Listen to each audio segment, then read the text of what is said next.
It's Older an brother. older Okay. brother. Good. We're live now, but that's all right. People are accustomed to us doing it this way.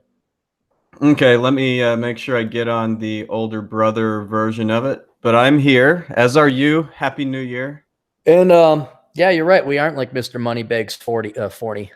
I wish we had the money of 40. I wish you had the money of 40, then you could buy yourself a nice set of headphones. I can do that anyway. Yeah. No, I got these. These are originally my dad got me these, and then my girlfriend broke them, and it was such a klutz move, and it was one of those things like, no, you're not. You owe me a new set of headphones. And and you guys are gonna think I'm a total dick more than I am already. But Well, I knew that. Yeah. Yeah, there was. What was it? We were eating something that was really good. No, she tried to take some of my food. You know how like you're more than willing to drop the extra $2.43 to get a woman, your girlfriend, her own set of fries, and you'll ask them, "Do you want fries?" And they say, "No, I'm fine." You say, "No, because if you really want fries, I'll get you your own, but you're not having any of mine. So none of this shit where I got to share." And it was one of those deals, but it came out of a dish. You had to spoon it up. So I asked her, did you want X? She says, "No, I don't want any X." I said, "Okay." Well, then we're not even a minute into the meal, she reaches over, takes a spoon, tries to dip it, pulls it out. It falls right, not the whole thing, but her scoop falls on the table. And I grab the bowl of it. She's like, "Oh, such a klutz." And then she goes for mine. I'm like, no. You eat that shit off the table. You try to steal my food. You failed at stealing my food when I would have bought your own food. You eat it off the table. And I just ate I had not a pang of guilt. Not a pang of guilt. Well, having met your lovely GF, I believe that story entirely. I'll just say that. What, that she's a klutz or that I would do that? All of the above. Okay. That's how was your New Year's Eve and day? It was good. I do want to say, well, let me back up to Sunday real quick. I'm so sorry about the Minnesota Vikings missing the playoffs, Clary. I know you must be like heartbroken even still. God dang, I didn't know it was playoff season already. Is it playoff season yet or no? Next weekend is the playoffs, and the Vikings, all they had to do was beat the Chicago Bears to get in the playoffs. Tell me they lost by missing a field goal again. Please tell me that. Dude, they weren't even competitive. Like, it didn't even get that close. They just got the shit beat out of them. So were the Bears, are they a particularly bad team this year? Are they good or what? They're good, but I mean, the Vikings, it was the game the Bears had no need to really try for. Like, the Bears are already in the playoffs and, they didn't need to try. So the Vikings just had to go out there and not suck. And guess what they did? Oh, they totally sucked. Mm-hmm. What? Well, wait a minute. With the Bears, let's say you're guaranteed a playoff seat. Then do you just not risk injuring your players and just you're willing to throw the game so you don't, you throw in your second or third string quarterback or something like that? Yeah, pretty much. And the Bears didn't do that entirely, but they did it enough where the Vikings should have not sucked that much. Like, it should have been an easy game, and they just totally crapped the bed. I thought you would enjoy that. I did, and I didn't even have to watch the TV show. I didn't waste 3 hours watching the Vikings suck. Sunday. What is today? Tuesday? Today, Tuesday, yeah. Sunday, I was shooting guns or something like that. I don't know what I was doing Sunday. The past week has been a blur. There was the driving to Vegas half and then the being in Vegas half, and they're all about the same because I'm technically breaking my own rule right now. I promised I wouldn't do any work, but I'll tell you why Vegas sucks here in a second and why I'm working in spite of that. But yeah, I was doing something else. I was doing anything I could be going, or quite literally going to church is a better option than watching sports ball. I will stand by that statement. Going to any kind of religious sermon, taking in any kind of religious sermon, as long as it isn't kill other people who aren't like you. As long as it's not that, you are better off. I'm not even talking from a moral, but I'm just saying from an intellectual perspective and not wasting your time. That is a better use of time than so. What else did I say, Mr. Elkins, was a better use of time than sports ball? Well, you said a ton of things were a better use of time. You said masturbation, which I mean, Masturbation. at least you get some pleasure out of masturbation. Oh, I thought I said porn, but I guess the two go hand in hand together, if you know what I'm saying. Yeah, you did say porn. You did say Okay, porn. all right, porn. All right, yeah. So anything is better than that damn sports ball.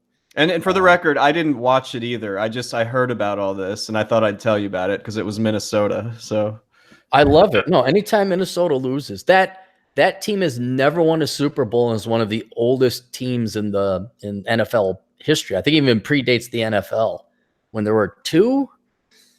I don't know. Do you know any of the history? Because I know the NBA, there were two separate leagues, right? And then they merged later on into the NBA. well, I do know that that was the case for the NFL and the Vikings back in the 70s, the Purple People Eaters. Like they should have won multiple Super Bowls before both of us were born, and they failed to do so. Yeah. You know why? Do you know why that happens? Because they suck. Because Minnesota sucks. The Yeah. state sucks. The people suck. The environment sucks. The land sucks. When you're in Wisconsin and you just step your toe over into the Minnesota border, that toe sucks more than your toe that has remained in the Wisconsin side of the state line. Can I tell you something that doesn't suck? Redheads with big tits. Yes. Okay. Ice cream. I was going to say super chats, but you can keep going because. All right. No, what do we get? All right. I like the super chat. Is it our buddy Atham with the 666? Atham is there, but this time Bacon Maldito is getting us off the schneid here. For $2.06, he says, your girlfriend's stolen dinner needs more bacon. And he spelled more the really fun way, like the MOAR, like eat more chicken. Right. So I would agree with him with that statement. I think that you should have had more bacon or whatever you were eating so you can avoid that. It's really flummoxing me I'm trying to remember what it was because I really liked it too. So maybe it was like a dessert or something. I don't think it was ice cream, but I was really excited looking forward to it. And she just went splat. I'm like, oh no. But thank you. That $2 will make up for I can buy that lost scoop of whatever good food it was. Yeah, get her a side dish of it. No, she's not. No. I've never violated that law. I've never violated that rule. Like when the girl says, do you, like, let's say she's buying, she even asked today, do you want, what was it? Not crepes. It was something else French. We're at this bakery. I said, no, I want an omelet because I'm doing the no carb thing except serious this time. What is it? Quiche? That's what it is. She says, do you want a quiche? I'm like, no, I don't want a quiche. Are you sure? Yes, I'm sure. I want an omelet. And then she ordered a quiche and got some other stuff with it. And not once was I ever tempted to go and take my fork and lean over and steal some of her food because I wanted an omelet. And I got it. And I was happy. I know contentment. Women do not. They need other people's shit in order to have value and agency in life. And it's a sad life they live. Well, speaking of value, for $2.53, Bacon Maldito follows up. This is going to be we're never going to get to our topics today, are we? Well, this is a two-part one. This is why I like this one. It's a two-part. Okay, all right. So Bacon says, and where the hell is Atham? Beat him to the draw. And then right after he said that, Atham jumped in with $2. And Atham said, Atham has a great one here. Atham says, Cappy equal can't compete in Fitbit. Elkins equal won't equal Vegas, which, I mean, both of those are probably true at the moment. No, I can start competing in Fitbit now because part of me look, I know Atham. Here's what Atham does. He's like, he does his window washing and then he plays his video games. And then he goes to school and then he has the time to hike and compete against Space Marcus in the Fitbit challenge. But he'll wait. You want to know why he'll wait? Why is that? Because he's a no good, dirty Mexican. That's why. And he'll wait till I'm driving across the freaking country and not straight. I'm not like driving straight to Vegas. I had to visit everybody. We had to visit Denver, Ben, Albuquerque, Adam. The great one? Well, the great one, yes. And God bless him. I love the guy like an older brother. But we visited that. We visited your future wife, Miss Pennington County in Rapid City. But you don't do there is really no straight shoot across because you got to go through the Rocky Mountains. But we did a big ass S up and down, and came in through the southern approach through Kingman, Arizona towards Vegas. And yeah, then you can beat Aaron. Oh yeah, everybody can beat Clary on the Fitbit challenge when I'm stuck in a truck for 12 hours a day driving. Yeah, you can beat me then. But I promised myself, and while the GF was here and we had some friends over, that I would not be working out or hiking or any of that. So we shot guns, drove around, played Texas Hold'em poker, sat in the hot tub, and did all this other stuff. And I took a break. But now, starting this morning, and it really had nothing to do with New Year's resolutions. It just had to do with timing. Everyone had left, so I was kind of by myself. And so I'm like, all right, now we're going to do it. Now we're going to get on the treadmill. So going forward, it'll be a standard. Marcus will be first place. I will be second. Atham will be a distant third, sometimes a fourth behind Trevor. And his smack talking will go away. That's what will happen. I imagine his smack talking will go away, Chad. Well, it'll be the day, because I don't think it's going to happen anytime soon, but that'll be something. What, Atham? He's not, he usually, well, what's he at now? Hang on, let me take a look. I know he was putting up some pretty serious numbers. I wonder if he doesn't have to wash windows because it's so cold up where he is right now. Where are we? Yeah, look, I got 14,000 steps in. I mean, that's not Herculean, but it's not me sitting on my ass. Hey, yeah. I went to the gym today and ran 5 miles. How many steps is that? I don't feel like Googling it. It's roughly 2,000 steps a mile. I estimate. Yeah. Okay. And so I don't know how accurate Fitbit is, because I noticed, like, if I'm riding a golf cart, it would add an occasional step. Same thing if you're steering. Even me grabbing for my phone might add a step. So it's not a perfect measurement, but then you're like, well, wait, they're driving too. And, they're driving. So I try and keep it as fair as possible. But yeah, you probably did 10,000 steps in 5 miles. Okay, cool. No, I mean, if you want, get in on it, because then we can all talk smack to one another. And if you're banging out 5 miles, every 2-3 days? Well, the issue is that, and yeah, you're going to laugh how I always have a busy season, but for the real busy season coming busy up. Season, right? Did you cum your pants because it's busy season now? Are you excited? Yeah, okay. It was fantastic. But yeah, I do a lot of sitting around instead of walking around during busy season. So yeah. Bacon Maldito gave us another $2.27. Okay. And he says, this should help your Applewood Bacon Fund. Does he actually have something to do with the bacon industry, or is he just a big fan of bacon? I would guess the latter, but maybe he can clarify for us. Maybe it's just his name. I'm pro bacon as much as the other guy is, which is pretty pro bacon. Yeah. But no, I got the cholesterol, and man, it fucking, this, like, once you get into your 40s, man, that old shit happens. You got to worry, because if you don't worry, see, that's the thing, is people didn't worry about until the 50s or 60s. Then you'd have a major problem. But now is the time, like when you're 40, have the doc shove the finger up your ass. Look out for testicular cancer, all the old man disease, your PSA test if your family has cancer, cholesterol, because, like, not all that shit is attacking, but yeah, I got high cholesterol. I did have high blood pressure until I really went on a running binge and kind of knocked it out. But yeah, it sucks, man. I love bacon, but I can't eat it. I can't even, like, boba tea. I went and hung out with 2 of my Asian buddies out here, and you ever have boba tea? No. It's I don't know what you would call it. It's an Asian food or an Asian drink. I wouldn't call it a delicacy, but it kind of grows on you. It's basically tea. You get a bunch of different flavors of tea. And you don't know this right now, but every Asian person who's listening to this podcast is like, oh, Cappy drinks boba. And so you fill in, like, for example, I had grapefruit tea, or you could get lemon tea or honey tea or whatever, black tea. And then they put in what can only be described as bits of little jelly, diced up little bits of gelatin in various flavors. So you can get like lime flavored, passion fruit, pineapple, and then this other thing called boba. which is little balls of honey gelatin. And at first it's kind of different and weird because you're sucking up the jelly in this tea, but then you get addicted to it. And my two Asian buddies, one lives down in the Mojave, the other one has a place out in not too far away from here in Henderson. And so I'm probably going to go get boba tea with him as well. But we got boba tea last night.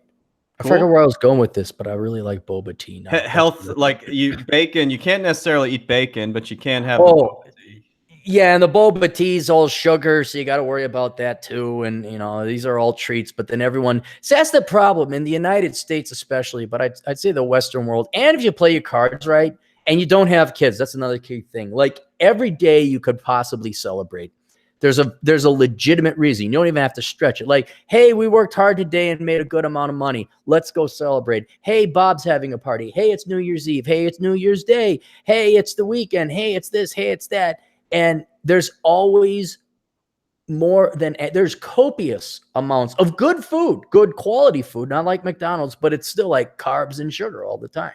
Drinking is always available. It's just, and what you got to do is like, you got to commit no matter what party. Like I could have attended a wedding this past week, no matter what time of year it is, because you'll finish off busy season. Like, I need a drink. No, there's always a reason to celebrate. And what you got to do is you just got to basically say, I don't care if it's Thanksgiving. I don't care if it's after Thanksgiving. I don't care if it's Christmas Day. I don't care. I don't care. I don't care. I don't care that Bob's getting married. I don't care that, hey, let's try this new sandwich shop. Like it's like vegetables and chicken. That's it.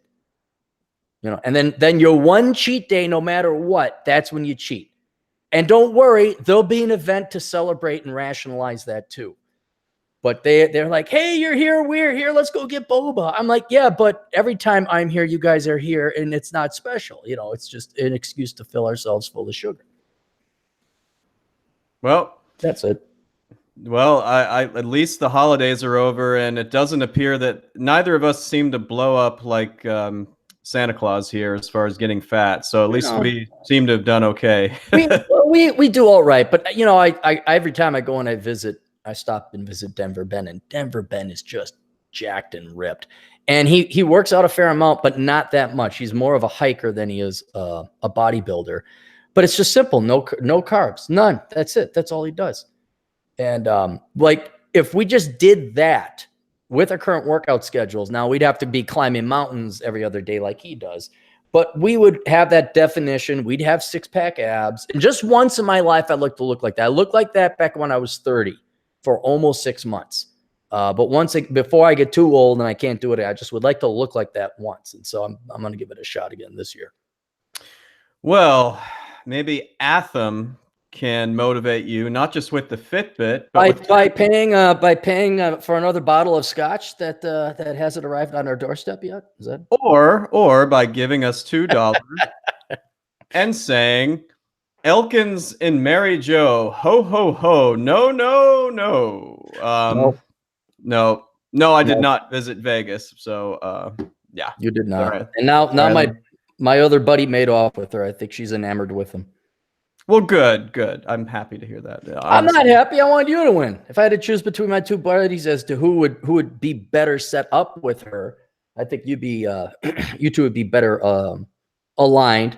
Not that they're not goodly aligned, but you got yourself a girl out in Canada now. So I was gonna say you're already helping me out, so no worries.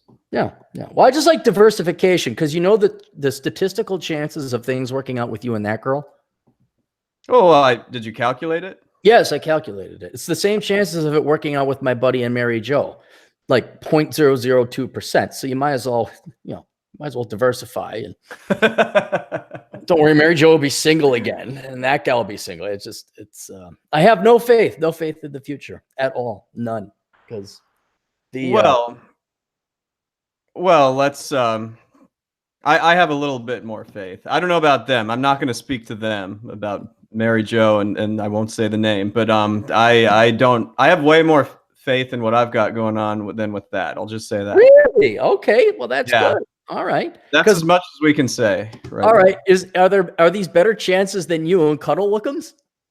Oh. One of my resolutions, believe it or not, was to not say anything negative about her, so I could break this on New Year's Day. Why would you make? No, I won't say anything bad against Satanists. I won't say anything bad against communists. I won't say anything bad against thieves. Why would you handicap yourself against speaking out and fighting against evil? Because I feel like it'd be good for me. What? What? No, you need to get more angry. You need to be more pissed off. You're too nice. The reason you got into that situation is because you were too nice and you weren't a badass enough. And now you're like, no, I need to take the Buddhist way. I need to be like Gandhi. It's like, no, you need to be more like Chiang Kai-shek or Rambo or somebody else who shoots a lot of bullets and is very angry. Not that you want to get pissed off, but you could stand to use a little rage and anger in your life. Well, that's what 2018 was for regarding her. Now I can forget about it, I think. All right. No, all right. As long as the situation is solved, right? Yeah, that's why I'm saying let's see how it goes. That's all. Let me see. Yeah, no, you don't. Yeah, it's over. I'm just saying I would not like. I have a handful of ex that if you ask me, I don't get angry about it, but I state it matter of factly. Yeah, they're grade A Kuantahahas. Who quite literally, if you wanted the world to be a better place, would have been removed from society. Like it didn't have to be violently removed. They just, if you could, Thanos way, snap your fingers. If these gals had left the world without any pain, the world would be immeasurably better off. But I don't hate them. It's just a matter of fact. Like, yeah, those are bad people. And you got to warn people like, yeah, there are bad people out there. You should avoid them. Yeah. And you know what? I probably will not be able to hold firm with this one, but hey, I'll give it a shot. Well, as long as I guess what it really is you don't want to get angry. You don't want her taking more away than what she already did by you getting pissed off or ruining or lamenting. What's that expression? What is it? Living rent free in somebody else's head? Is that what people say? Yeah. I think that's bad. It's better not to let people do that. So yeah. Okay. Yeah. Don't let it piss you off anymore. Is basically what you're doing. Yeah. That's. I'm gonna attempt to. Okay. All right. Because I thought she wasn't like you were done. That's all over. And no. I totally. Like I have been for months, but I thought it would be better to try not even talking about her, even if it's within a bad context. Like don't even say anything. Yeah. See if I can do it. Cool. All right. Well, that makes sense. But totally shifting gears, man. This is everything we've talked about has nothing to do with this. I have like very important things I have to say too, but we can keep going with this. I'll tell everybody later when we get a break in the suit. When the money stops raining from the sky, I guess I'll interrupt. Because we have a bunch of them. Really? But, all right. Well, Woo Lad, he's given us a few before. For $2, he asks, I think you should start with this one. He asks, thoughts on saving 20% before home buying? I guess for the down payment, or I'm totally for it because you're going to save money on mortgage insurance. I'm even more of one to say save up for 100% purchase of cash if you can. That's very difficult. That usually requires you stay at home for a decade or so, and then on top of that, you're living frugally as well. To kind of hedge that, what I'm advocating many young men do, and women too, is you buy the land first, but that also requires a lot of research and investigation. That's why I wrote the book Reconnaissance Man, to make damn sure you want to go buy that property in that town.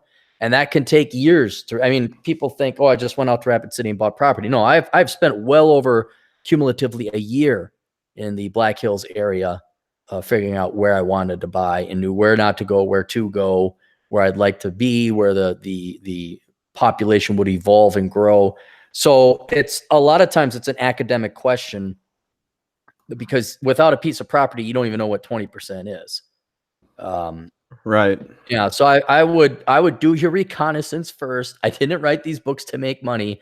I wrote the books to help you people out and for me to make money. So go get the book Reconnaissance Man.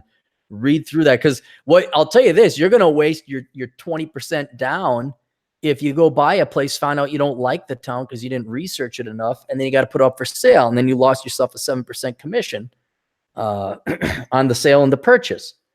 which eats into your 20% very quickly. So this is really an instance of measure not, twice or thrice, but 4 times, and then cut once, because that is the largest purchase you're going to make. But yeah, if you could save up 20% down payment for your home, absolutely, I'd recommend you do it.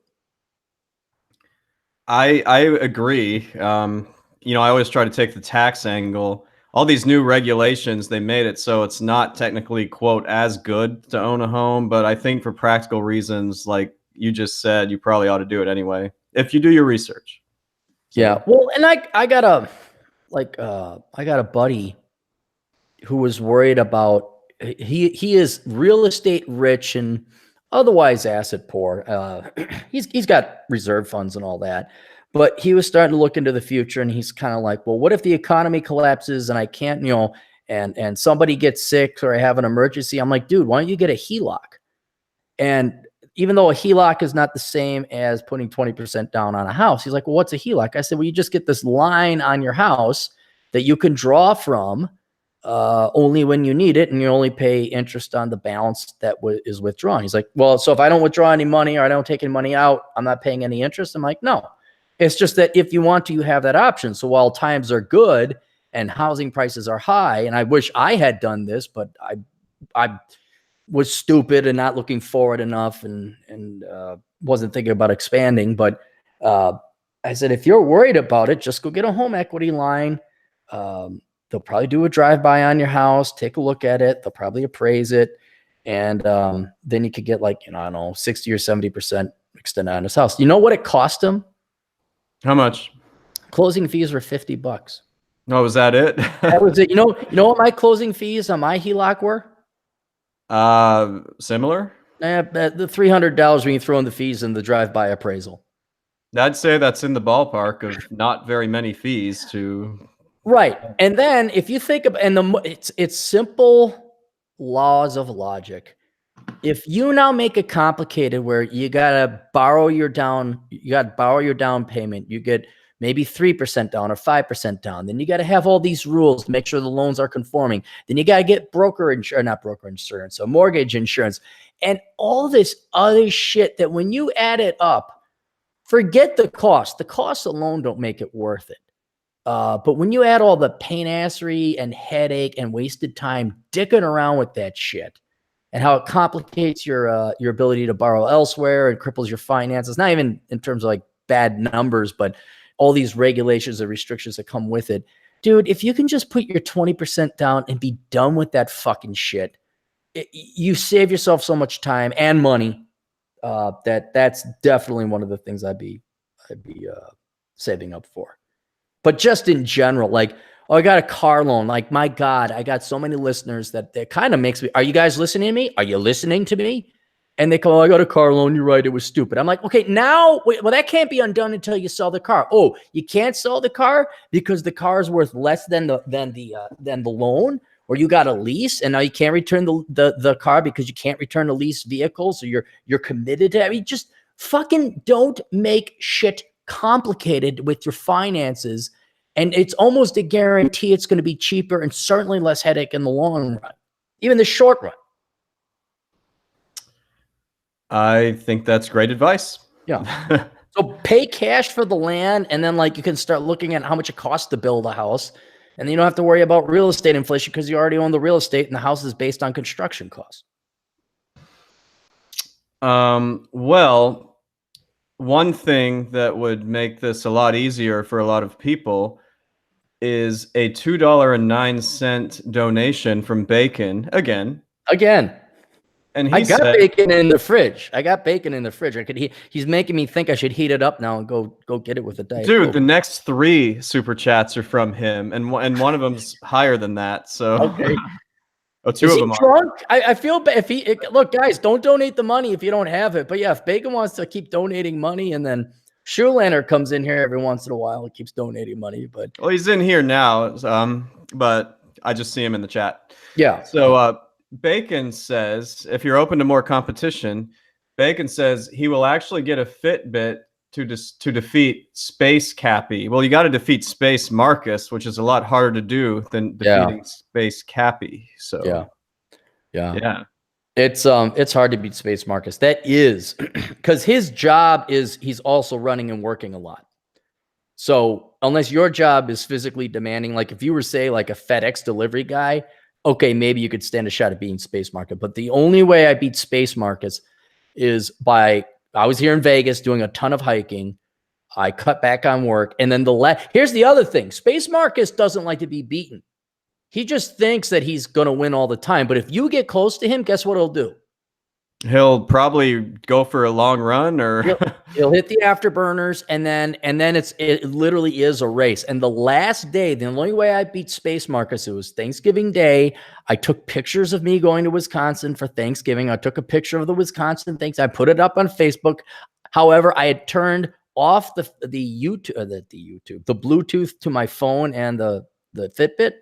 So the Fitbit would record all the running I was doing, but it wouldn't update it. So it tricked Marcus into thinking I was just sitting there pigging out. When in reality, I did go to Wisconsin, but I ran 4 miles before we ate. I ran another 2. And then I went home, and all I did from, I think it was like 8 or 7 to midnight that night was be on the treadmill. I did 28 miles in one day. So if you got that much time, yeah, then you could defeat Space Marcus.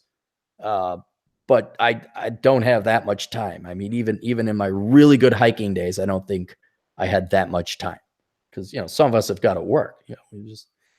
We don't just sit there at O'Hare Airport picking our nose and walking around with our Fitbit on. It's funny. I took a red eye a few nights ago, and I get in. It's like 5 a.m. It did occur to me. I'm like, I wonder if I text Marcus, I probably can just hang out with him. But I was so tired, I just went home. Yeah, he's there. I had a layover in O'Hare, and we just missed each other because he was coming in, but he had to go into the motor pool or something like that. And my flight was it just didn't work out, especially with TSA and security, because, they can't just go anywhere they want. Right. Yeah. But yeah, no, he's there. Yeah. No, if you got a long layover in O'Hare, you want to say hi to Space Marcus, he's out there. Well, bringing it back to Bacon, like we were talking about how to defeat Marcus. Mm-hmm. Bacon says for $5.09, he says, my background is in fitness and nutrition. Several articles are on my site, The Goddamn Bacon, if you want to check them out. I have a question. Let me interrupt. Okay, so I have absolutely no problem if people donate money here to promote their services or websites. Why hasn't Bacon told us about his website before? Because you damn well know I would have promoted that thing beforehand. That's a good question. Maybe it never really came up until now on the podcast, or yeah. I mean, guys, I'm a whore, and if you give me money, I am more than happy to help you out. So, I mean, we had one guy. I think it was a snow shoveling service. He says, "Hey, for the people in the storming area that need snow shoveling," and he donated $3. I'm like, dude, that's totally cool. So, what's his website again? He says it's called The Goddamn Bacon.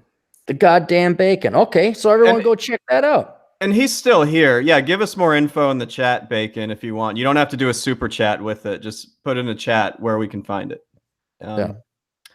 So then he gives us another $2.53 after that and says, everyone like the motherfucking video and pay Cappy. There we go. See, he's paying me to have him do my job. It's a pretty good setup now if we really think about it. Yeah, it's like the girl comes over to give you a blowjob, but then she pays you, saying, thank you for the opportunity to suck your penis. And then she goes away. It's like, wow, that's how we could improve prostitution. They could pay us, and then they'd still leave. It'd be brilliant. It won't work. But thank you very much. Yeah, you guys, everybody like it. We got, 51 viewers. Good stuff. Yeah. And subscribe. I want to keep, because YouTube is going through a purge, which I don't disagree with. Because remember how Twitter, I think it was Jack Dempsey. I think he's in charge of Twitter, and he lost something like Jack Dorsey. I think Dorsey. Yeah. Jack Dempsey was a boxer, wasn't he? Yeah, or a baseball player, something like that. All right. So Jack Dorsey, he says, look, there's a lot of bots and fake Twitter followers, so we're going to purge it. And I think he lost 700,000 followers in one night. Wow. And so YouTube is doing the same thing. So if you guys would, I'm pretty sure most of the people who follow are legitimate, but just to counteract that, if you haven't subscribed already to the Older Brother YouTube channel, please do that, because that if you drop below 2,000, then I don't think you can do super chats, and then we don't get any more of Bacon's money. Well, Bacon just told us where we can go to find him. And Nick, I see you have a super chat too, so we'll get to that one. But since we're on point, Bacon for $5.47 says, well, he says number one, yes, currently on tequila. Wow. So celebrating New Year's Day on New Year's Day. Yeah. 2, stopping for your topics, fire away. 3, the site is at thegoddamnbacon.com. So thegoddamnbacon.com. Kind of, yeah, I kind pretty of, easy. you know what, since he's donated so much money, let's just take a look at it. And he says, says thanks. Yeah. Goddamnbacon.com. I'm going to go there too. I'm curious about this. It says we're having trouble finding that set. Maybe goddamn or goddamned. Goddamn. Like G-O. This is what he says. Goddamn bacon. Let me see if I find it. There it is. Okay, I found it. The truth weaponized. Yeah, I found it too. Yeah. Goddamn Bacon's column. There we go. Yeah, here we go. All right. There's nothing on it. No, he's there. He's got some recent comments and he's got some archives. 2018. I wonder if mine's not showing up on Chrome. Okay. Actually, all right. I really like the first post I saw. It's titled "Producers Over Parasites: The Simple Path to Save the United States." There we go. That's the simple path to save any civilization. But we love our parasites more than we do the producers, so we will collapse. Wait a minute, though. One of the first things he says on there is, funny enough, this article will drop after the time I got my taxes figured out by a very wonderful CPA, the best one I found so far. Whoa. This better be Chad Elkins. No. He goes, she literally saved me thousands of dollars, which of course is money I didn't. A girl? I know. Oh, Bacon. What are you doing? The He-Man's Woman Hater Club here. What's going on? Bacon, a woman CPA. No, I'm just kidding. I'm totally kidding. I'm kidding. A lot of wonderful CPAs that are female. Have you ever were you ever there in your Masters of Accountancy classes and then the light turned just right and you turned to your left and as you set down your protractor, you saw the most wonderful, gorgeous, long-haired CPA girl with the thick glasses, and she closed her books and shook her hair, and then you had to run and chase after her after advanced financial analysis, and you couldn't find her. Then you had to wait till the next did that ever happen? See, because we can tell it like it is here and not lie and not worry about taking offense. Honestly, man, I didn't 95% of the girls in there were simply not attractive. I almost feel like they were studying it because they weren't attractive. You know, they couldn't get away with their looks, which is really too bad. I mean, I would love it if we had like a gorgeous, sexy CPA, but you don't see him. No, you don't, but I had this one client. Oh, he's the guy you want to hate because you can't hate him. He's this good-looking young guy. I think he was half Egyptian, half white. And he had this question. I think it was an engineering major. And he says, oh, I really like this girl, and she's getting her master's in accountancy, going for a CPA, and she's hot. I'm like, okay, yeah, all right, whatever, Bucky. I remember this. Yeah. And then he sends me a picture, and she's a babe. She's gorgeous, and she got the heels on and everything, and she's smiling, and he's this good-looking young guy, and he's becoming an engineer. She's a CPA. She's 24. I think he was 23, and I think I said, "Listen, dipshit, don't you fuck this up. You don't have to get married tomorrow, but by God, a girl who looks that good, and if everything you say is true, and you haven't embellished it, I'm like, you're not gonna find another one like that." And he's like, "Cool, thanks, Cappy." And I think I might have been visiting you when that happened, or around when that happened. Okay, yeah. Maybe that sounds really familiar. Yeah, and then all the woman hater virgin towels came in. Don't get married. Oh my God, Clary's a traitor. No. She'll divorce you. Take it for half. And no. It's like every once in a while they don't. Every once, and I honestly think that girl wasn't going to be one of those girls, but I guess we'll find out. But yeah, there's not usually a lot of hot CPA chicks.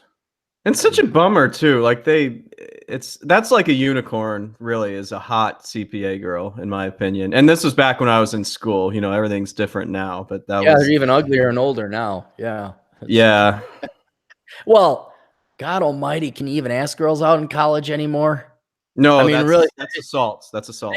Well, but no, I'm being deadly serious. Like, let's say it's undergrad. I mean, maybe that's where it's progressed next. But I could see if you're getting your master's in accountancy, you've probably already been in corporate America for a while. Now you're returning to get your master's, and they're probably very corporate, very business-like. Because I remember that's how it was when I went to school at the business school.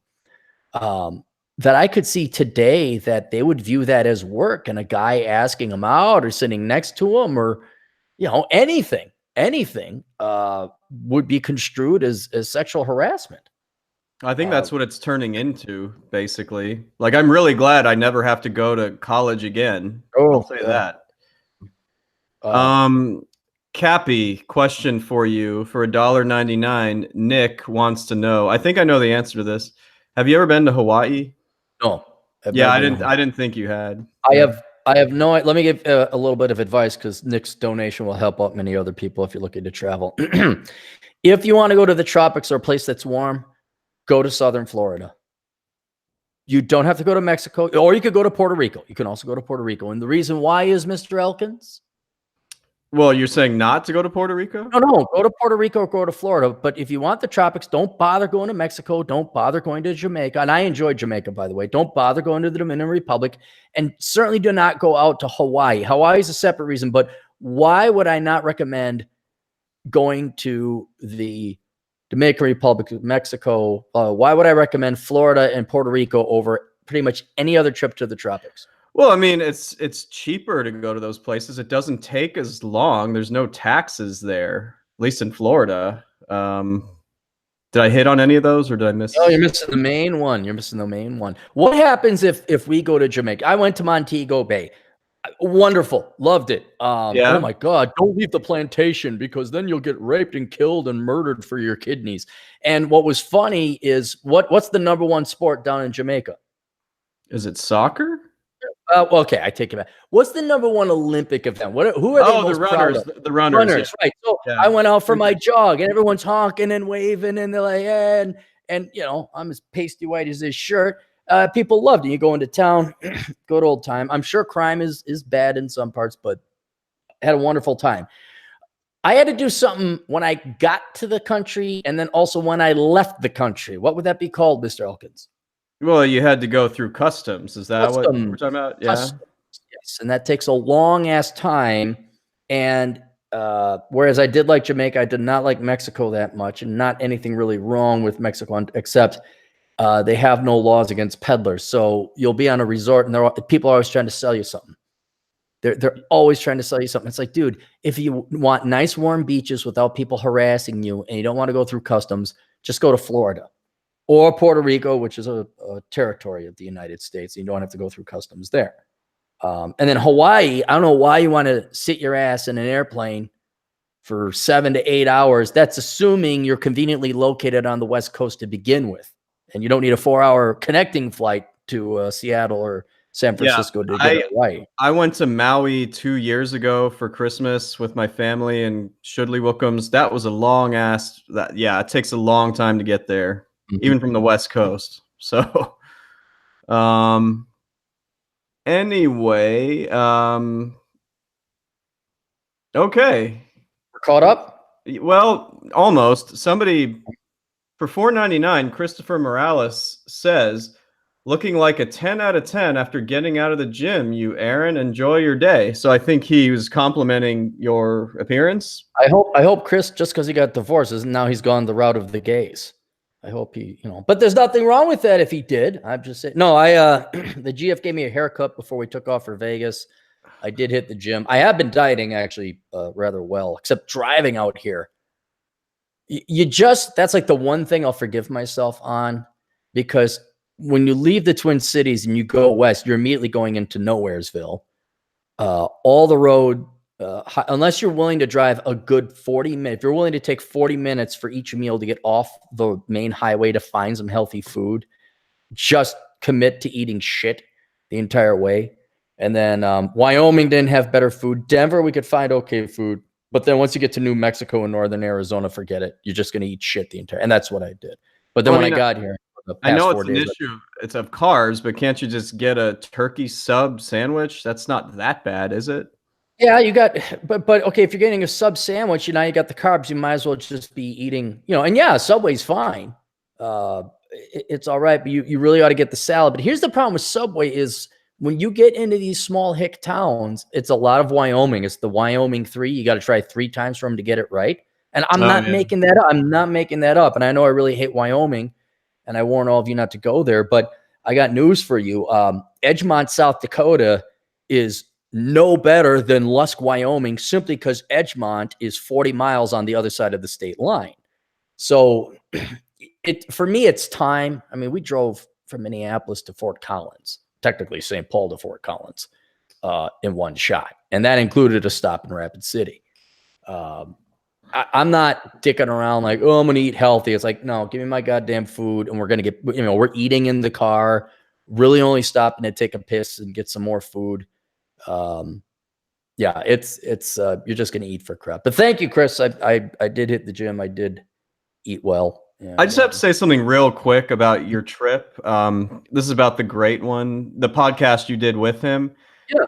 And don't take this too personally. I listened to it because I went for a jog when I was out in Portland, and I listened to it. Dude, that was such a bad podcast. I'm sorry. You didn't like it? Wait, the one me and the great one did, where we're going through everyone who wrote articles and we looked. Yeah, I just, as I'm running, I'm like, there was all this dead time and all this like, well, we're searching for that. And when you're running, you're like, fuck, I need some kind of stimulation. And you guys were just for like, there'd be 5-minute spaces of you guys just being like, you had to go to the bathroom.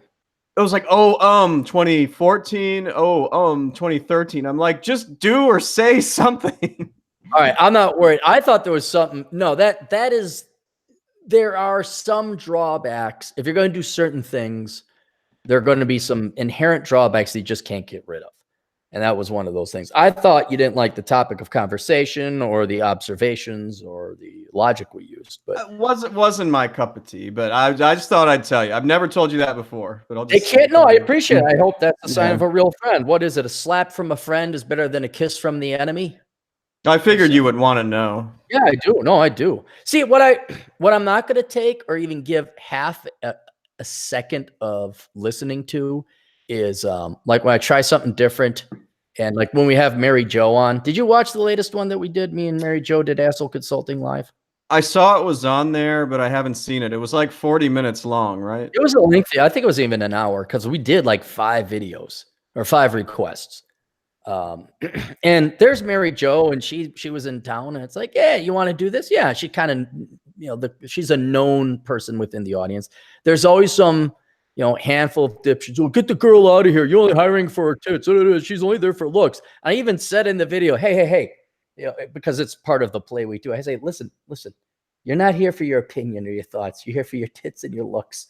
And, she laughs and giggles, but she's one of the team. She's one of the guys. She can roll with that, and I enjoy her company. And that's the only thing that matters. But I won't. You got to learn when and when not to take criticism, like when you're getting trolled and when you're not. See, that's a legitimate criticism that you have, and I could trust you. But when you get get the fucking girls out of here. What's she doing here? It's like, yeah, you know what? Still like girls, kind of pro girl. I'm highly critical of them because I want them to do better. But it comes from an origin or genesis of actually giving a shit about girls. Because if I really didn't give a shit about girls, you know what I would do? Lie to them. I would do what I did to that kid in the checkout lane who wanted to become a theater major. I say, you should get a doctorate in theater. If I really hated women, I really wanted to fuck them up bad. Like I wanted millions of women's lives ruined. I would simply regurgitate the current talking points about female empowerment and your career is everything and you don't need a man and you shouldn't have to raise your kids and the state can substitute and replace men and that you are wonderful upon your own and self-love is the only thing that matters. And you're oppressed. And I would tell them everything they're being told now if I wanted to ruin them. The tragic irony is the majority of women today cannot figure out who actually gives a shit about them and who's lying to them to take advantage of them. Well, I mean, back to why I brought it up. It kind of sounds like it'll be a non-issue because I don't think there will be a repeat podcast anyway. So No, we won't. No, we're not going to do yeah, that because you'll have the articles pulled up and all that. And then I don't know when the next time I'll be in Fort Collins. Probably when I'm driving back to the Twin Cities. yeah, that's what I meant. Like you might not go through there for a long time. So Well, you almost have to. Yeah, Fort Collins is basically you could shoot up through Nebraska if you want, but there's always that temptation of South Dakota. yeah, It's like, well, let's just go up. I can spend a couple days in the Black Hills, it's all right. We'll say hi to Miss Pennington County, Chad's future wife. oh, And stop. hey, she's not a bad. I'm just saying it's good to have a plan B. Good insurance policy, all right? Well, I'll just say that when I was flying to Portland, I believe, as I was checking the flight tractor, it did go right over Rapid City. Yeah, right over it. So you know how good I'm getting at knowing this country. You know where flights are going on the I can look out the damn window, and once I see a river or a town, and it's even getting to the point at night, if I can figure out the layout, like I know Denver's a very long, elongated north by south town. You can find Highway 25, but if you know there's Cheyenne way to the north, then you got Fort Collins, then you got Loveland, and then it gets more populated, and then you can see Castle Rock on the south end of Denver. And then Colorado Springs, you're like, okay, that's I-25, and then you got a landmark to go by. I know where I am when I fly over the Rockies, because Grand Junction is about the only thing on the other side of town. Or you go too far south and you're in Durango. The Grand Canyon is pretty easy to spot, and then the Missouri River, both in North and South Dakota. It's kind of, once you've flown in, you're like, yeah, I know where I am. It's like if we crash, I could tell people where the bodies are, except I'll be dead along with the rest of them. I'm gonna say you can't tell people anything if you crash. No, I always have this idea, I'll jump out over a big water reservoir and I'll just like go spread eagle and slow down my terminal velocity and then finally pin drop at the last moment in the water. And how did he survive? Well, he knew that the horseshoe reservoir was over this way, north of Denver, and that's how Aaron Cleary survived the crash, and everyone else crashed over in Sterling, Nebraska. Well, speaking of crashes, for $5, our old buddy Krillin, you remember Krillin? I remember Krillin, of course. Krillin 86 or something. 876, yeah. 876. Yeah. So he says, Cat, I lost $250,000 in the restaurant business. I can talk your fans off the ledge if you want.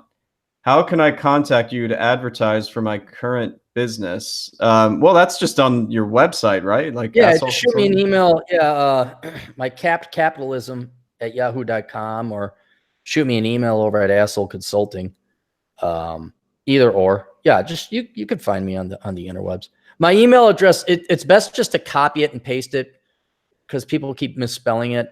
Go to my website, captaincapitalism.blogspot.com. Look for the about thing. Look for like a profile, and my email should be there. But otherwise, you just want to send an email to Asshole or older brother at yahoo.com. Although I don't check it as much.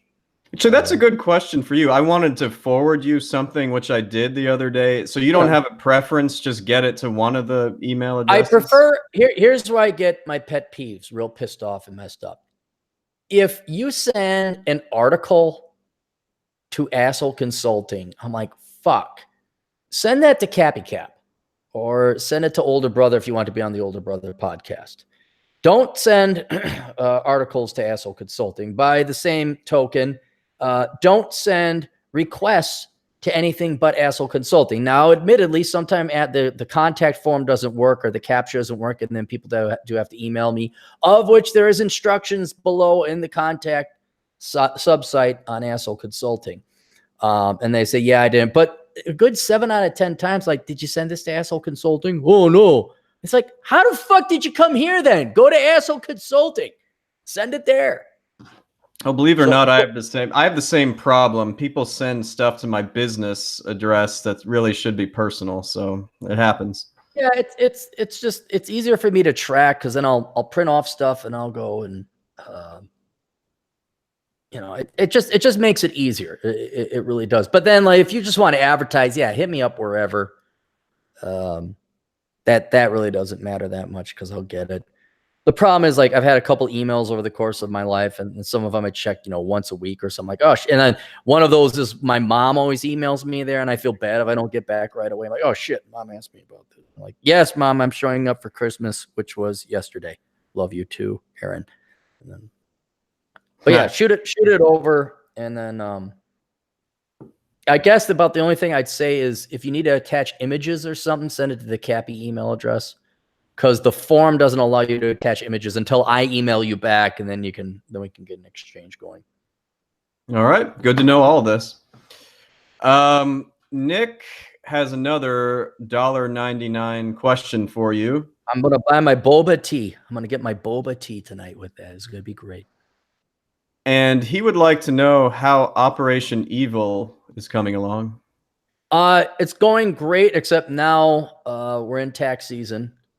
I've done most of my taxes. I got to put them in an Excel spreadsheet. And I got till April 15th to get my taxes to you, right, Chad? Oh, yeah, it really is starting to feel like tax season with questions like that. Dude, I'm going to be your best client ever. Me and the GF were talking, and I was like, I'm going to blow Chad out of the water. I'm going to have all my stuff together. He's maybe going to have a question or two, and I'm going to be on it like, Johnny Rocket. It'll be done and over. Well, here's the thing. Like, I just need the important thing before March 15th. You're going to get this really cool email from me. You're going to be like, whoa, that's really professional and, alpha or whatever. So, yeah. And I think you'll be ready. I'm not worried about you at all. My receipts are in a bag, right? They're already organized into envelopes. If anything, I'm waiting on other entities to give me like 1098s or 1099s and stuff like that. And that's probably going to take till the beginning of February, I'm guessing. Yeah, whenever they get off their asses. But no, I'm actually flying back to the Twin Cities Friday. I thought you were going to be there the whole time. Well, I'll tell you a little story, then we'll get back to the original question that Nick shot over. It is going to be warmer in the Twin Cities, or as warm as it is in Las Vegas right now. And I have found that unless it's warm and unless you gamble, Vegas is an incredibly boring town. Because I come here for the golfing, the hiking and running and being outdoors and riding motorcycles and all that. It's been in the 30s, very consistent. There was snow here. And then I looked at the forecast, and the GF, I dropped her off at the airport today. And I was looking at the forecast, and I was like, it's going to be just as cold in the Twin Cities as it is here. And if I don't have anything to do outside, I'm going to be cooped up in this fucking place. I'm like, fuck this shit. I'm going to go say hi to my nieces. I'm going to see, feel up my girlfriend's tits. I'm going to, go play poker and smoke cigars with a buddy of mine if he's around. Who knows? We might even get DT to go and be social. I might even get to see Brittany. But no, the basic thing is there's nothing to do. It is a desert. Like, so if you don't golf, you don't drink. If you don't gamble, you don't drink. You're not going to get prostitutes or whores. And you're looking to do outdoor activity. If it's too cold, there's nothing to do in this town. Although I have improved my bowling game considerably because that's indoors and there was a lot of bowling that occurred. So I'm going to go back to the Twin Cities for a couple days, almost a week. And then the weather should be getting warmer in Vegas again where I can golf and get outdoors. Are you flying Spirit? Of course. The #1 on-time airline in the United States. Good. My airline, the one all you besmirchers and doubting Thomases have no faith in. My air, and you know what else? I'm a special member now of Spirit Airlines. Meaning you got a frequent flyer number? I think I did. Yeah, they gave me a number, but it's called the $9 Fare Club. Oh. And you pay $50 one time per year. And then I think that's it. And then you get their special discounted flights. Do you know what my flight from now going out? It was $106. Do you know what my flight was coming from Minneapolis back to Vegas? Do you know what I bought it for? It's got to be more expensive than $9, right? It's more expensive than $9. Yeah, that's the $9. I think you can get fares for $9 in theory or possibility. That's why I call it that. But guess what? My flight. This company has made it. With the technology available to them today, to fly me from the Twin Cities in 3.5 hours to Vegas, whatever, 1,500 miles. Guess how much they got that down to? $49. $24. Oh, wow. 24. And then I have another flight where round trip, if you take out taxes, guess what it costs? Just the company. Round trip. Round trip. $140. $44. 44, man. And you guys don't like Spirit. Oh, they charge me for a bag of crackers. Spirit's fine. Spirit's do they have fine. toilet paper? Do you have to wipe with your own hand? Oh, I don't like their carpets, their seats. I'm like, motherfuckers, they flew me there and back for $22 a pop. You can't even get a fucking bus to take you to the city for that much. Spirit is just fine. Spirit is the airline for bachelors who just can carry a backpack. If you can fly with a backpack, Spirit is for you. Now, if you need your balls pampered and shaved and put in lavender, and you need your little snacky poo, and you like to have, you're shocked that they're going to charge you for a drink. All right, you want your free drink and you want your first class in Spirit Airlines. You got to have 8 bags, just like your girlfriend, probably more because you're a pussy. All right, then you can go fly Delta. Then you could fly American. But if you're a real man and all you need is a backpack, you still got your nuts, then you can fly Spirit. And I would totally, and they're not paying me at all. I'm just saying, for you guys who paid all your super chat money, you could save all that. You could earn that all back. Even Atham with his 666, all right, he could earn that all back if they just fly Spirit Airlines and follow my advice. Well, we did get another super chat, $5 Canadian. But did you want to talk a little bit more about? What was Nick's question? Refresh my memory. It was about, was it called Operation Evil? What do you call it? Operation Evil. Yeah, it's Operation Evil. Yeah, sorry to go on a tangent there. I've been work on other capacities has started up, not to mention the holidays and all that. And there was some other book that came out, like Good and Angry or Good and Mad or something like that. And so I'm probably going to go read that. And you guys won't. Here's the problem with Operation Evil: you won't know it. You're not going to know, because I'm not going to mix it up with my name. Because if I ever got there, basically what I want to do is I want to become the next Oprah. That's not going to happen because you have to have a name and a face that goes with it. So this is going to be an anonymous Oprah.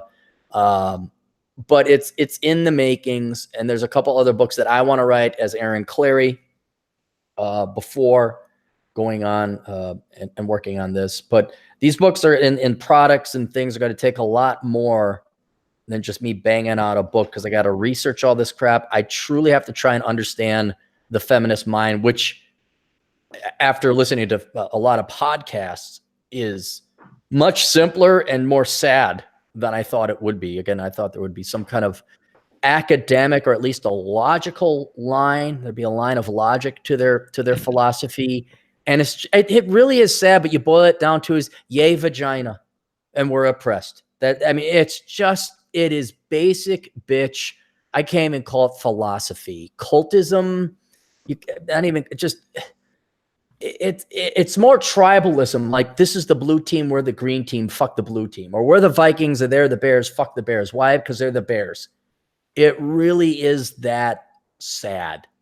And it has made me, what I will be writing is basically a bachelorette pad economics book as one kind of olive branch to help out the women. I don't think that's going to go over well, but I think I got to do that. So I can point and say, look, I tried to help out, but you guys wanted none of this shit. But then it's going to be Operation Evil. But again, you won't hear about the products and the services and the things I'm putting together, but it'll happen. And I hate to say it, I think I'll make more money on that than I will ever have, trying to advocate the truth. All right. Well, we have Ray John, who wants to know, for $5 Canadian, I live 8 hours away from Idaho in Canada. So 8 hours away from Idaho. Could be Revelstoke or Calgary.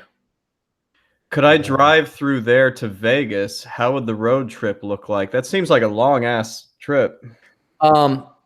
Well, like during winter, I'd advise going out into the prairie and then cutting down. I wouldn't go through those mountain roads during winter.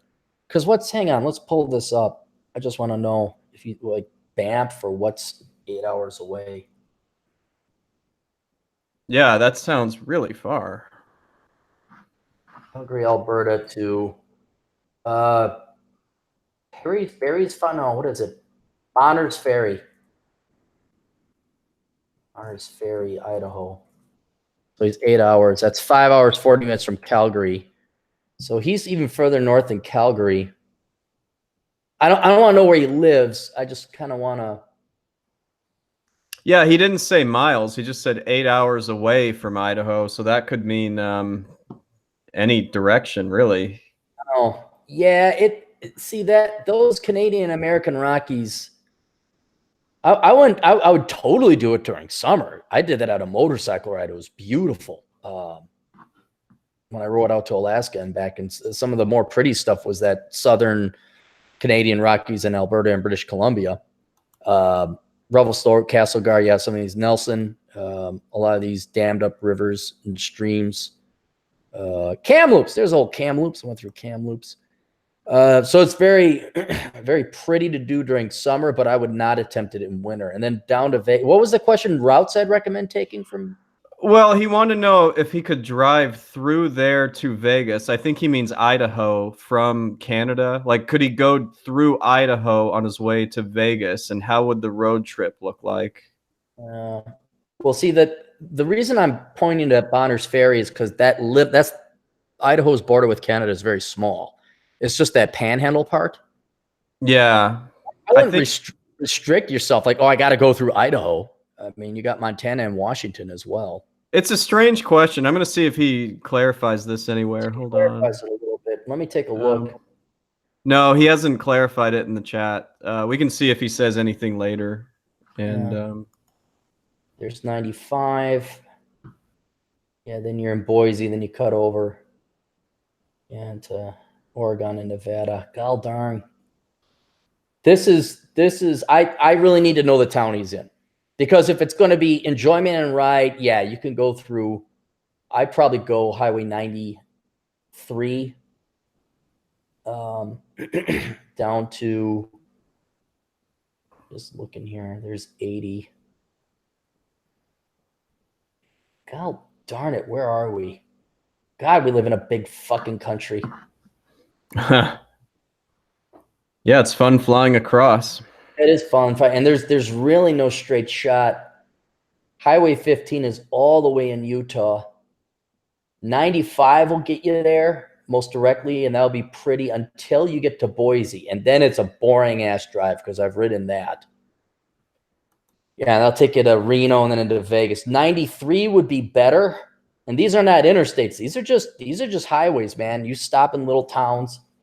93 would be better because I've been to the Bitterroot Mountains and done some hiking down there. That kind of follows the Idaho-Missouri border. But then, yeah, what I would do is try to get to Interstate 15. Looks like that's in Butte. Yeah, I try to get Interstate 15 and then just haul ass across Utah and into Vegas because there's nothing in Nevada. Okay. He did say, okay, just now in the chat, he says, if I go through Washington, I also have to go through Oregon, and wondering if going through Idaho would be faster. I guess that's what you're figuring out. What town? Look, there's a thing called Google that'll tell you what's fastest. I mean, if you're looking for speed, and it also depends, are you on the east side of the Canadian Rockies or the west side? If you're on the east side, he just says he lives near Alberta. Like, that's Alberta. Yeah, well, Alberta is one big ass Providence. He's in Alberta. All right, so he's on the prairie side.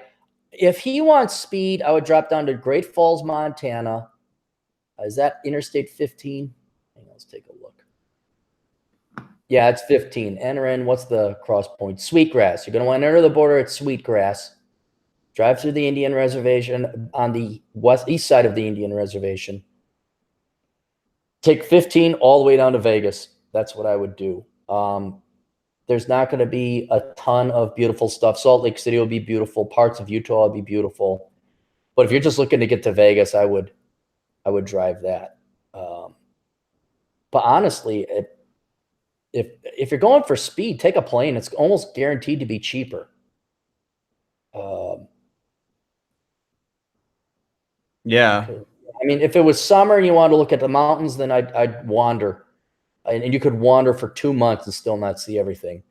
But if you just want to haul ass, it's going to be Highway 15 for a road trip. But then at that point, you're going to be hard pressed, especially with Canadian gas prices. You're going to find a cheaper flight to Vegas. Yeah. See, we're saving money for the kid already. Look at that. Huh. Any other super chats? Yeah, we said we have a couple more Oh, here. geez. All right, let's keep it rolling. I will never get to our topic of conversation. Yeah, it doesn't seem like it. I don't even know what it is. Well, it's nothing. It's just I got like a handful of things. This was the bullshit podcast anyway, because I said I wasn't going to do it. I needed to talk to somebody that wasn't a female. Like, hey, how's it going, guys? All right. Oh, I guess I'll do then. You'll do. Yeah, he'll suffice. I'll do. So Cynic in Chief for $2. Oh, Cynic in Chief. All right. He doesn't really have a question. I think he was talking to people in the chat. He just said Orlando is better than Vegas. There's tons to do year round. Have you ever you've been to Orlando? Been to Orlando, yeah. I would disagree with him. Now here's why Cynic in Chief likes Orlando. Okay, Cynic in Chief loves amusement parks, and that's like the amusement park capital of the world, because not only is Disney World there, I think like Busch Gardens and like 3 or 4 other big theme parks are there. So I know why he thinks Orlando was better. I would argue for us normal people, or that Orlando is not as fun. Nothing wrong with it, but not as fun, because Vegas, you got mountains to climb. We have Lake Mead. You can go on Lake Mead if you want. There's hiking. There's golfing. There's golfing in Orlando, but the hiking is just not there, and the traffic is horrendous in Orlando. Florida in general is getting way too populated. Now, I will say Florida outcompetes Vegas in terms of cigar lounges, but I don't think Cynic in Chief smokes cigars.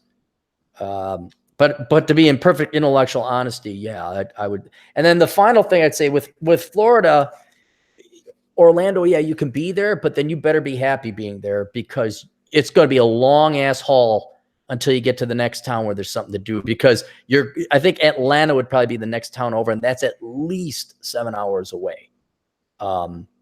You are pigeonholed into the far southeast corner of the United States, and it is a long flight and certainly a long drive to get to any other place. Vegas, if you're bored of it, Zion National Park is 2.5 hours away. The Grand Canyon is 4. Flagstaff, Phoenix, also 4. Los Angeles, San Diego, 4. Death Valley, I don't know why a lot of people like it though. Yosemite, you're very central to a lot of things, and your flights are not that long either. So I would still vote for Vegas over Orlando. I had to spend. There's this town called Ocala, Florida. It's about I'm going to say 2 hours from Gainesville, just an hour from Orlando. And I had to spend 6 months there, 6 months in Jacksonville, 6 months in Ocala, this middle of nowhere place for the Wesley Snipes trial. It was so brutal. It was a nightmare. So I'm not big into Central Florida. I'm not. Florida is fine as long as you're okay with like eating at chain restaurants for the rest of your life. Or you have a unique hobby like theme parks, okay, or boating. But if you're not into those things, that is a flat, boring state with increasingly bad traffic and bad drivers. And I know the weather's nice, and I really enjoyed it. But after about 6 months there, I'm like, God almighty, what do you do? It was tough, dude. We went in Jacksonville. We went to the same Hooters for months and months in a row. Me and the IRS workers, because there was nowhere else we could go, really. Yeah. So, no, I mean, I almost can guarantee you after a while I'd pick up like alligator and python hunting in that state if I had to be there, because those would be the 2 next logical fun things to do. Because otherwise, like, well, do you want to eat at Cracker Barrel again? It's like, oh, we could go. Oh, yeah. we could go to Denny's again, or we could go to Waffle House. Is like, oh God, no. Yeah, Cynic has family in Ocala, so he knows what I'm talking about. Let's see. Any other super chats? Bacon's got one. Right. For $5.78, Bacon says, on the same page, Cap, I've gone full dark side this year. We'll write pieces on the truth, but will laugh, mock, and ridicule those who don't listen and suffer. I mean, that's kind of like what you do, right? Yes. But I'm probably along the lines of Bacon this year, where I have it on my to-do list over there where I got to strategize and put some things together. So there is Operation Evil. But what I'm really going to do is try to, and I did pretty good last year, but I'm like you. I don't want people living in my head rent free anymore. And I'm going to try and focus on the misery and suffering of people on the left.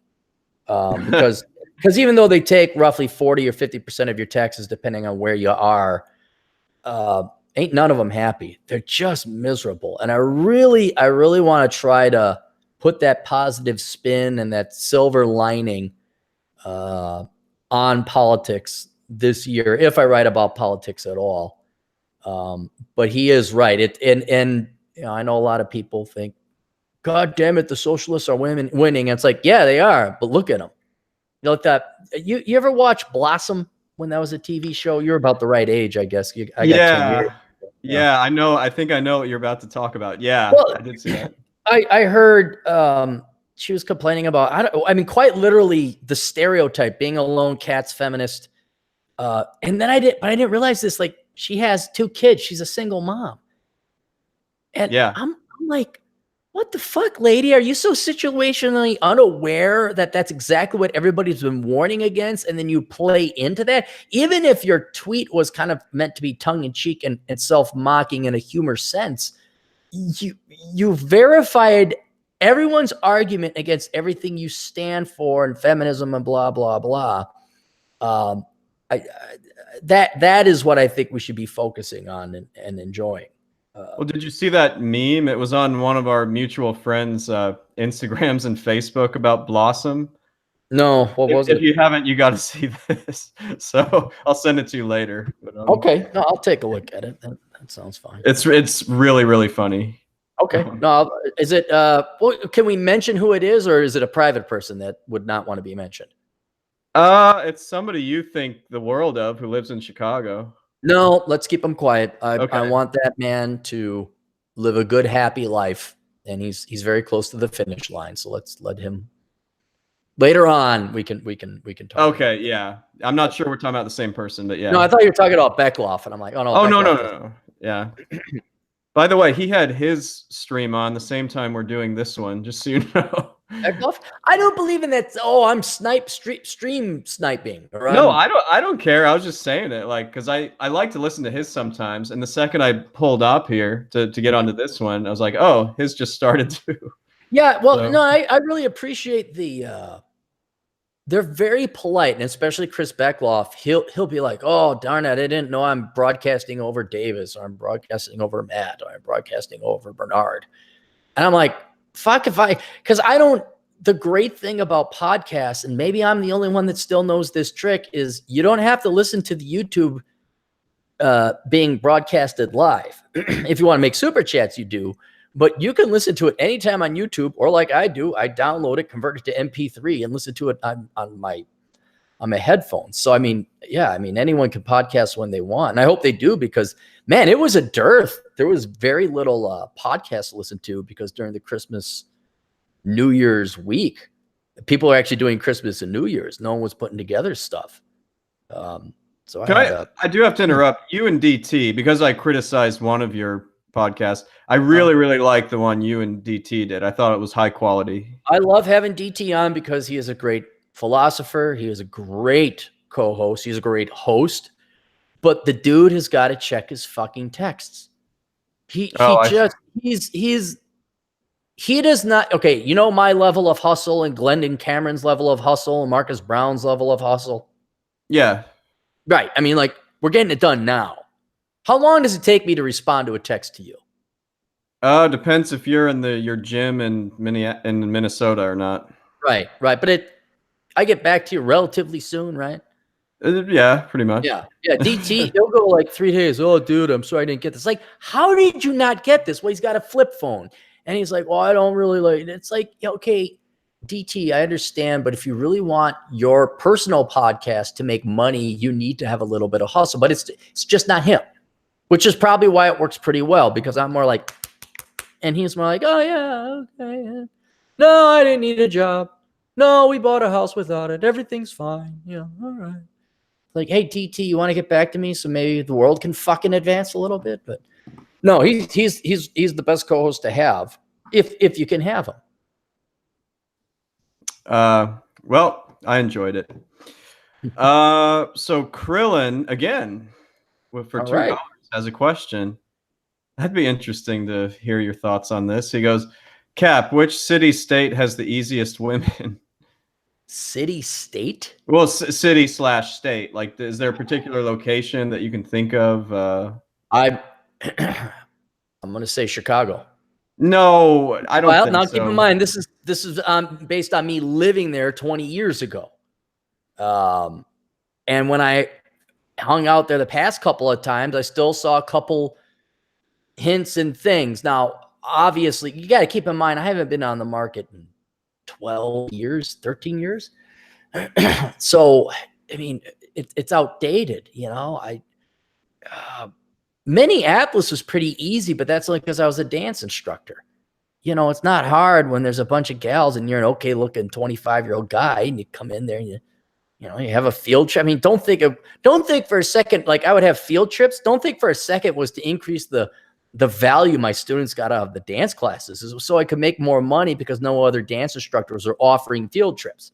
So I could take my students out to dancing to places I was going to go anyway, which would allow me to do what, Mr. Elkins?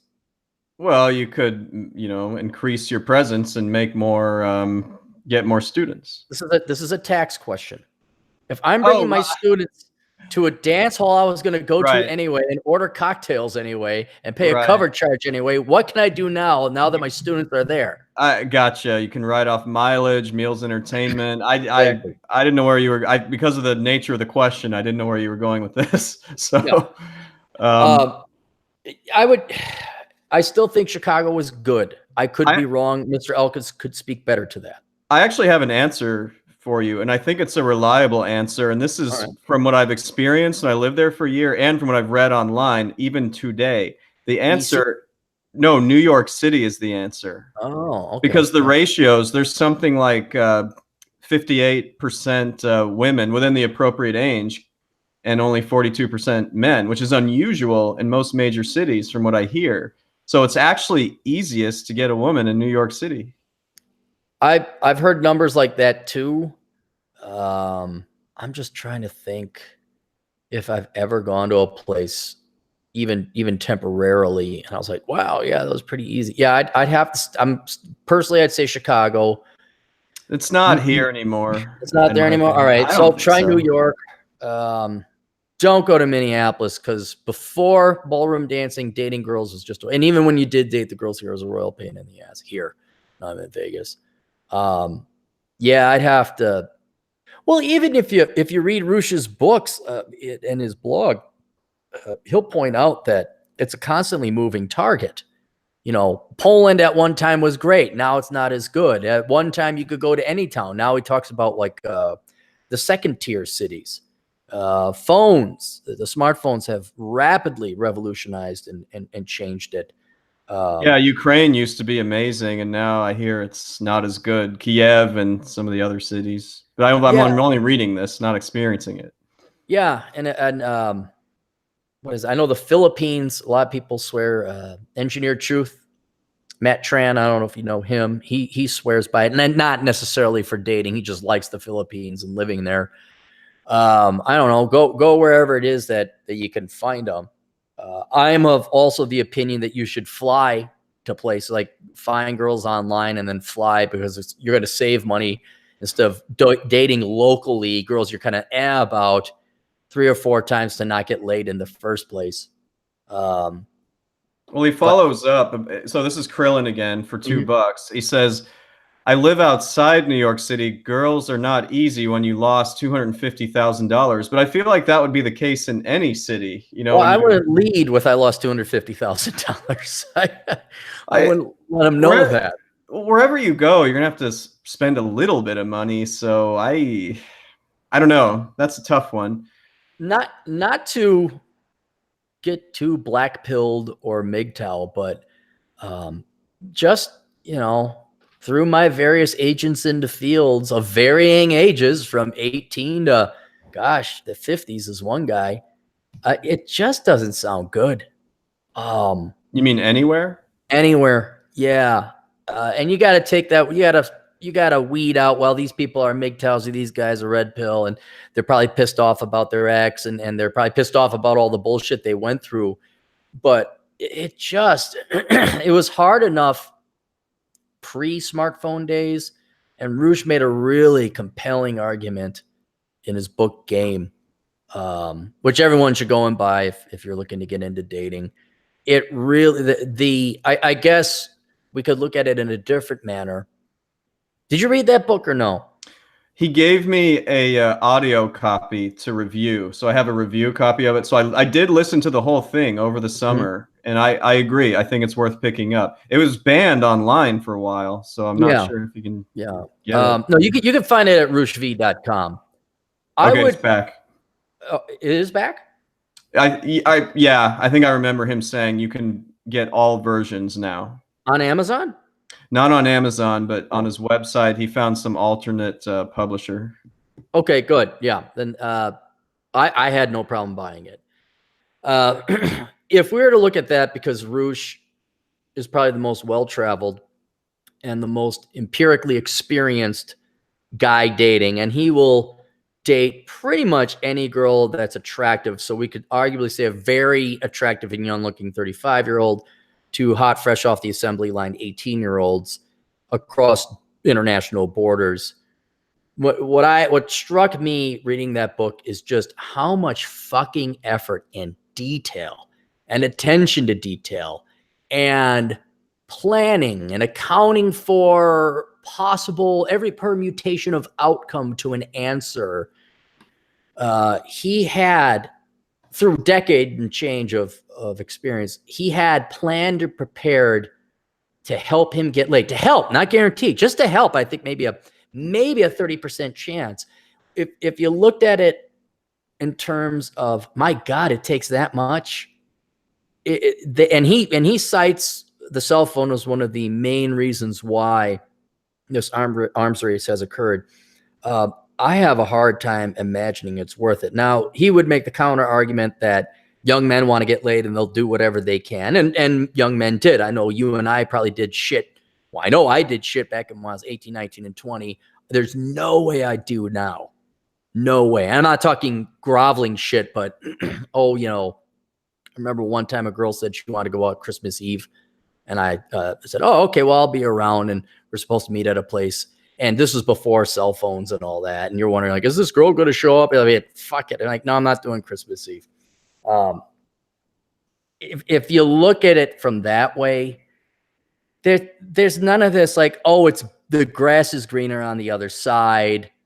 Oh, the girls are better here. Like, I know I would avoid girls based on politics. I would not go to Seattle or Tacoma. The women are hideous there. I would not go to Portland. The women are hideous there. I would not go to San Francisco because I'm not dealing with women who are so politically fanatical. They have a mental disorder. I mean, I'd be going online, set your range. Like, are you online, dating online? Nah, not really. No. Can you set a range like countrywide, or do you have to be within 50 miles of where your zip code is? I think you can say you're any place, and You're then any place? yeah, from what I mean, it's all really it's apps. Apps are the thing now. I'm not sure how many people do online dating anyway.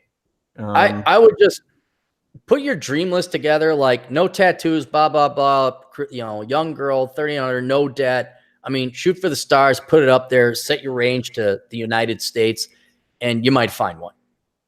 So for an hour of investment setting up a profile, a very literal profile, sent it to the United States. But I would not, I cannot argue in good faith that your time is best spent chasing girls now. Well, the rate of return isn't there. Yeah, especially using those methods. And what I've found is there's some out there, especially in a big city like this, you'll find some cool girls. But man, do you have to compete with a zillion other people that she's got as suitors. There's just like so many other dudes out there because, yeah, there's not a lot of, all right, I hate to sound this way, but there's not a lot of attractive women these days. Like they make themselves obese. I'll just leave it at that. Yeah, well, there's not a lot of attractive men either. But even if you are an attractive man, they're still going to look for that. You know, they did that study where half the women rated only 20% of the men above average, or then there was 100 college student boys, 100 college student girls, and the girls were only interested in the top 10% of men, or some skewed statistic like that. Yeah, the stuff, and I'm not even dating. I get exasperated. Like I get disheartened for you guys. I'm like, what the fuck? You know, like, ladies, your shit does stink, and you ain't all that. But I just look at what that takes, and it's like, no. And I think another way to verify it is guys my age, or even guys in their 30s, like, nope. I mean, Terrence Pop probably won't date ever again. I know Rich Cooper, he had no interest.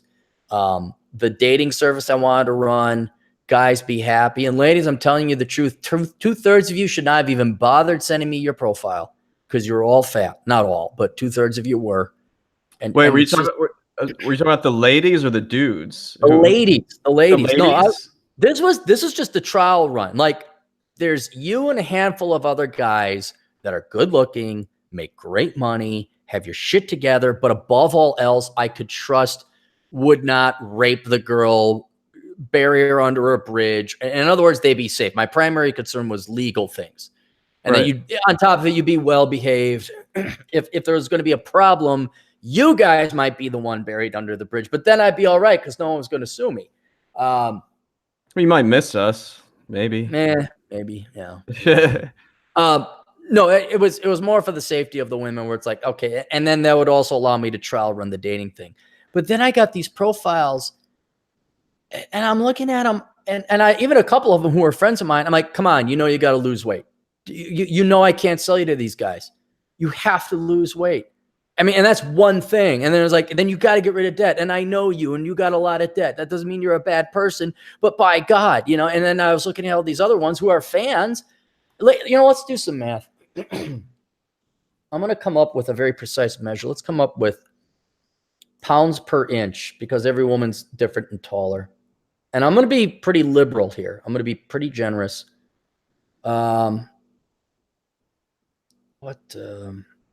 feet in an inch? No, 12 feet. 12 inches in a foot. Right? Wait, what? I'm trying to figure out pounds per inch. What a woman, like the maximum a woman can weigh, the minimum and maximum. Like, we don't want you anorexic and sticking your finger down your throat because you're bulimic. And we don't want curves that aren't sexy no more. Right? I'm trying to figure out what the absolute high maximum should be. I did see an equation about that sometime. Okay, ladies, 2.3 pounds per inch. That is the maximum. The maximum, unless you have huge cans. Huge cans, and the rest of your body is well proportioned. 2.32 pounds per inch is the maximum. And then divided by 64. The low end would be 1.48, and that's a very low. Let me redo the math on that. That seems a little low. 90, let's say 98 divided by 64. 1.53. That's the absolute low end. Otherwise, you're too sickly. But the vast majority of women were breaking through that 2.3 pound per inch upper limit. And what I don't get is, like, maybe it's just a difference between male thinking and female thinking, or male logic and female logic.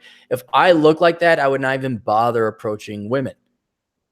I wouldn't. I mean, like, oh, I'm too fat. No, by the same token, I know you and I are short guys, right? We're not going to be chasing after gals that are 6'3", right? Yeah, I mean, you might, but well, I've occasionally gotten them, but I understand why they all went away. Usually it was a one-time date or a two-time date. There was one gal, oh, Chad, she was red-haired, nice boobs. She was like 5'10", 5'11", and she was an economics major. And then I found out she was married after dating her for 2 months and married to a fire chief. I'm like, fuck! Like, this guy could crush my nuts. And it just, but the short gals really didn't stick along. Although one did, one inevitably did. But I can understand that if you're 5'6" or 5'4", you're not going to get yourself a 5'11" chick. You know, it's just not going to happen. And so I'm kind of wondering, why are women even wasting their time when you're above 2.3 pounds per inch? Why are you wasting your time chasing after 6, 7s, 8s, 9s, and 10s? Why? Go to the gym. Become something that men want.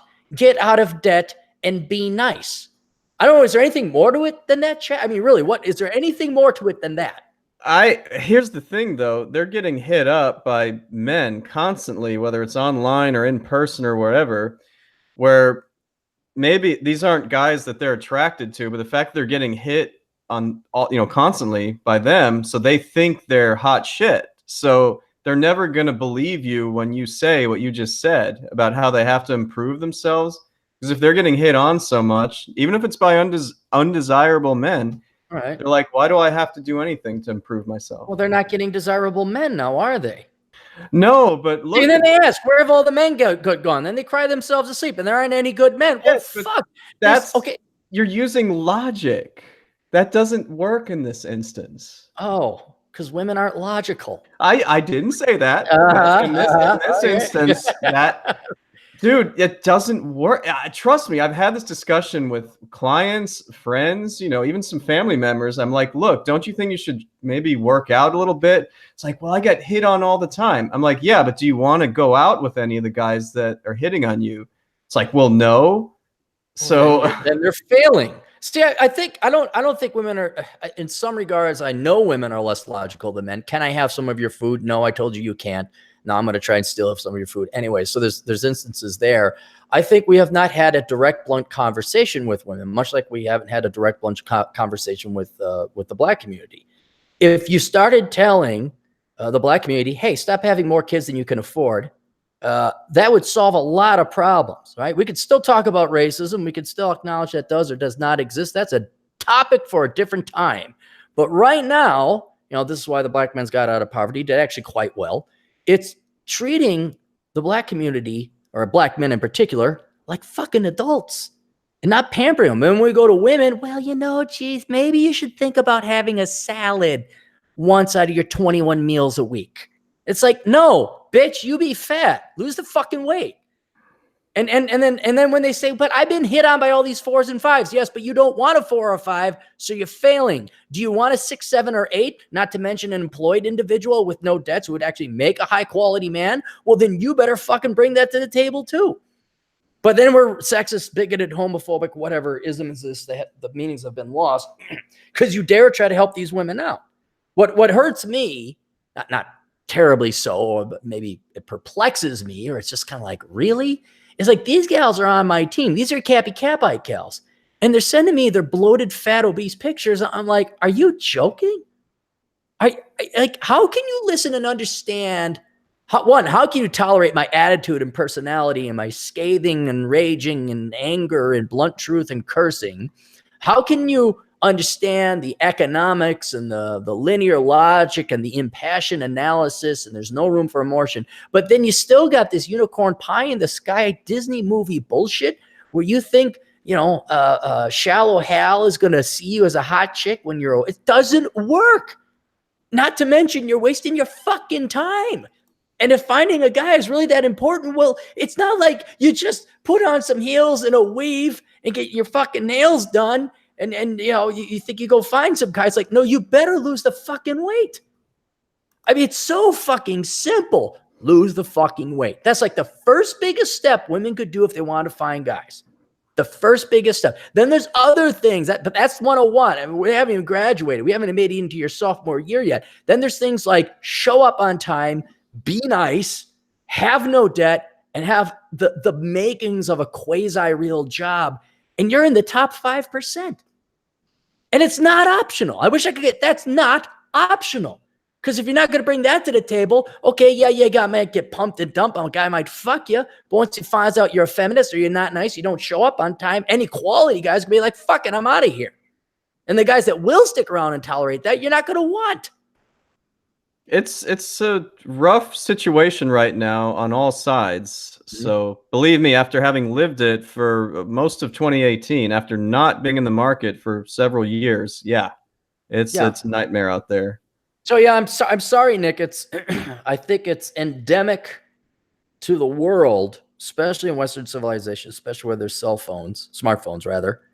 And let's not forget all the propaganda women are fed because you were born with a vagina, you're amazing and wonderful, and like their expectations have been well blown beyond what reality is ever going to deliver. And that puts men at a paradox where it's like, do you want to buy into an inflated market and hope you get that one piece of property that isn't riddled with a bunch of problems, or do you just say, fuck it, I'm going to rent for the rest of my life? You know, and I'm coming more and more to the conclusion that it's probably best to rent. And I don't mean prostitution. I just mean don't commit. Why would you waste your time researching and trying to find a quality house to buy when you really only need lodging for a little bit? There's too much of an opportunity cost now. Yeah, man. It's funny. It's like we didn't have a main topic today, but you remember the last live stream we did? We talked, or one of the last ones, didn't we talk about this sort of thing for like a whole hour? We do because it's the number one thing on guys' minds. That's how the economy. This is the epitomal topic of economics, and that is the other sex, because that's what the other sex wants, or is programmed to have wanted. And now, more recently, I think women have been programmed to hate men, and that's why the lion's share of men's questions are around women, or only 1 degree removed from it. Like, how do I get a great job? What do you want a great job for? Well, so I can have nice things. What do you want nice things? Well, so I can impress girls and afford a family. It's like, oh, well, I think you're operating from a wrong premise. Have you met one that's worth laying down, 60 hours a week for? Because you can get by pretty cheaply being a guy. And I don't know how many times you got to go around it, but it won't die because there's new guys coming on. That hope never fades. The flame never dies. And what the fuck else are you going to do? And it's kind of like, you tragically have to come to the conclusion. Oh yeah, that 2 million years of human evolution. Yeah. Doesn't matter for this generation because the shit ain't worth it. The juice ain't worth the squeeze. The weaves and the extension nails ain't worth the spreading of the big fat ass cheeks with the jaws of death so that maybe you could have sex, but you're going to need a pill to get an erection to want to have sex with that. I'm sorry, gentlemen, but the cars you want are not available in this market today. They don't make those cars anymore. Well, this is very much on point. Okay. Bacon for 525. He just said he's at a liberal friend's house and she's not happy with either of us, you or I. Is she listening to us? Apparently, she's not happy with our take on what women need to do to be attractive to men they want. And then Bacon hang on. Is she a lesbian? Does she date women? Well, Bacon will have to answer that. But he did say, I wonder why she's unhappy with us. I'm going to guess it might have something to do with her appearance, but I don't want to make assumptions here. No, it's because it has ran contradictory to everything she's been told and she believes. Here's the point I'm trying to. This is a perfect example. We're wrong. What we want is wrong. I just told her, and however hundreds of many women are listening right now, what men want. Every guy's going to agree with me, unless you're gay, in which case you like men, but take these exceptions aside. guys want that parameter. That's what the vast majority of men want. And she can sit there and stammer her little feet and say it's wrong, but that doesn't make it any less true. And she can either accept that fact and get with the fucking program and actually start having success with men, or she can grow up to be another 58-year-old baby boomer spinster with her cats and her paltry pension and student loan debts because she's got her master's in health administration. I don't, you step on the street, you'll get hit by a truck. Well, I don't like that. Okay. You play with rattlesnakes, you will get bit, but I don't like, okay, go play in a pit of vipers. I don't care. It's not my life I'm wasting. But Chad, what do you and I do if we're not working, we're not having fun, we're not eating, and we're not sleeping? What's typically one of the main things we do, one of our chores we do? Well, I guess we have to maintain our health. We got to go to the gym. We have to maintain our appearances. It's good to do that anyway, whether you want to date or not. So do I begrudge women and say they're ists or isms because they like tall men with lots of money and big muscles? No, why should we feel bad about that? Well, but that's how stupid and hypocritical and dumb, truly low intelligence, truly low IQ, truly lack of independent thought. How much you want to bet if she's a liberal, she thinks she's all independent-minded and open-minded? No, she regurgitated bullshit she's been programmed to. This would be a boring person to have a conversation with, like an NPC character. Right? This is mass-produced assembly line. But you and I know, and we're not offended by the fact that women like tall, muscular men with money. It's like, oh my God, fire's hot. Chad, did you know that fire is hot?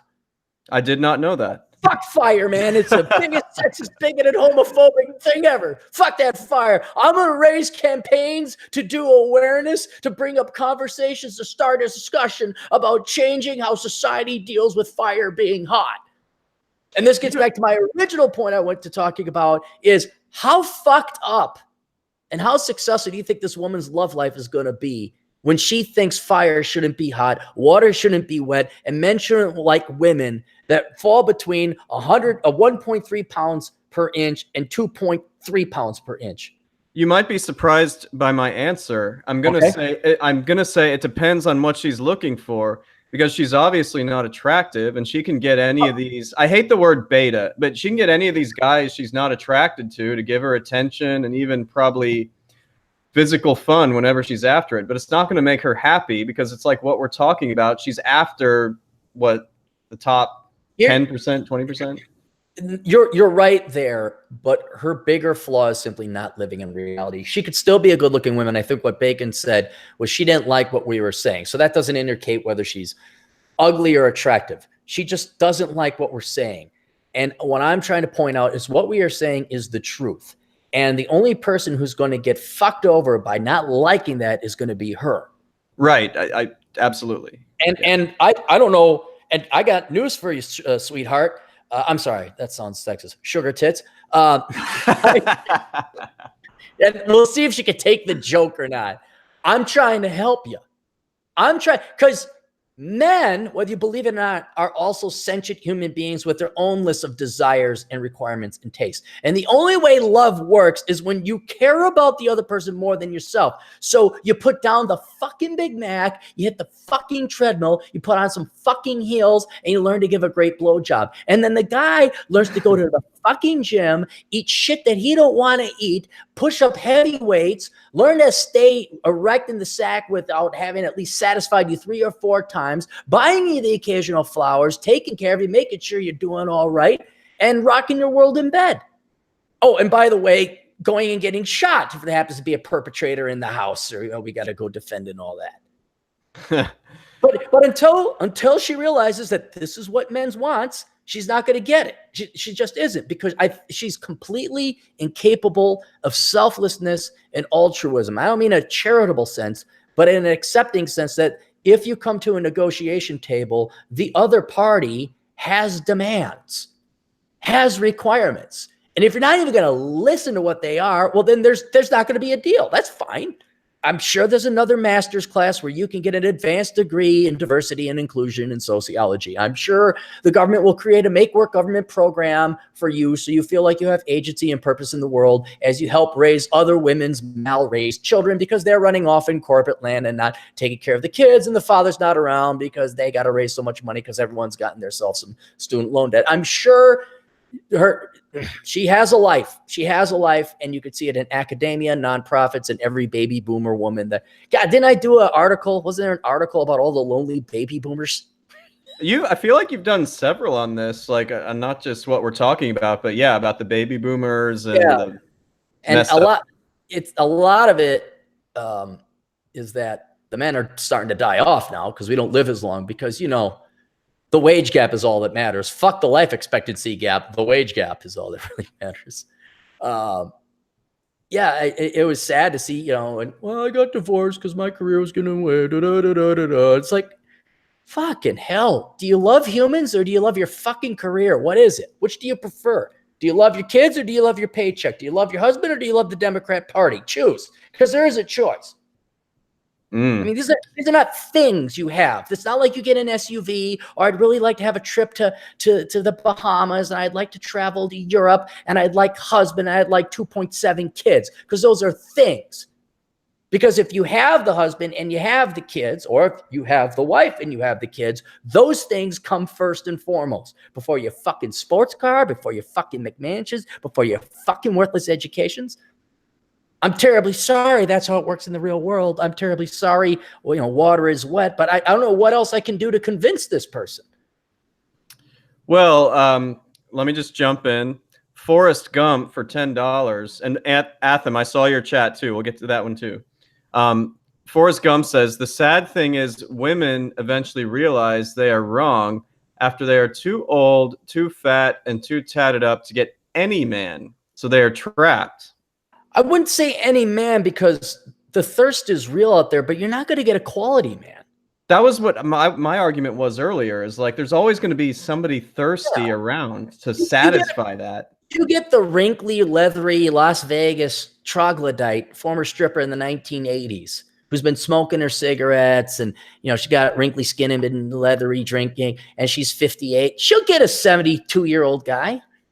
He'll find, but I don't know what it's not going to be a posh, reserved kind of 72-year-old Cary Grant. It's going to be some trailer park owning dude who, maybe has a little bit of better money. And you're not going to have kids at that age. You're not going to raise a family. There can be a fat, bloated women's studies major who has been indoctrinated and trained on hating men and victimhood studies and woe is meism, and I demand more government money for a make-work government job that doesn't really have to exist anyway. Fine. The captain of the football team at University of Iowa isn't going to date her, but there'll be some pansified soy boy who plays video games all the time that will. But she's not going to be happy, I don't think. Right. Trying to get women what they want, and unfortunately, if you want something and it's a good quality thing, you're gonna have to work for it. But yeah, there will always, men demand sex more than women, so there will always be more men than women. But men don't demand marriage as much as women. That's a whole different product. That's a whole different menu list.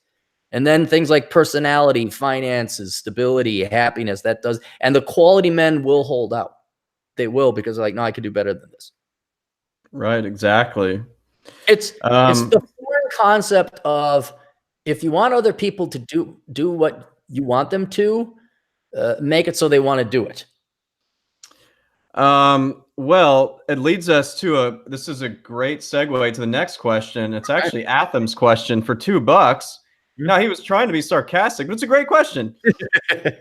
But Cappy, how do I get the girls? Like, how do we get the girls? Fuck him. If this is what we're left with, what do we? Mexican, we let him in on some damn work feast, and he drinks all our scotch, and then he doesn't stick. You know what? He doesn't stick to his women, and he doesn't stick to his booze. He should be stuck with the Mexican ladies. He went out and dated a Filipino, and now he doesn't need our help then. Jeez. No, he does. No, he's fine.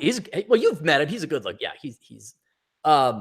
how do you get the girls? Well, Atham, you get the girls by doing the opposite of what you do. So you stop working out, you stop pursuing interesting hobbies like making your own tobacco pipes.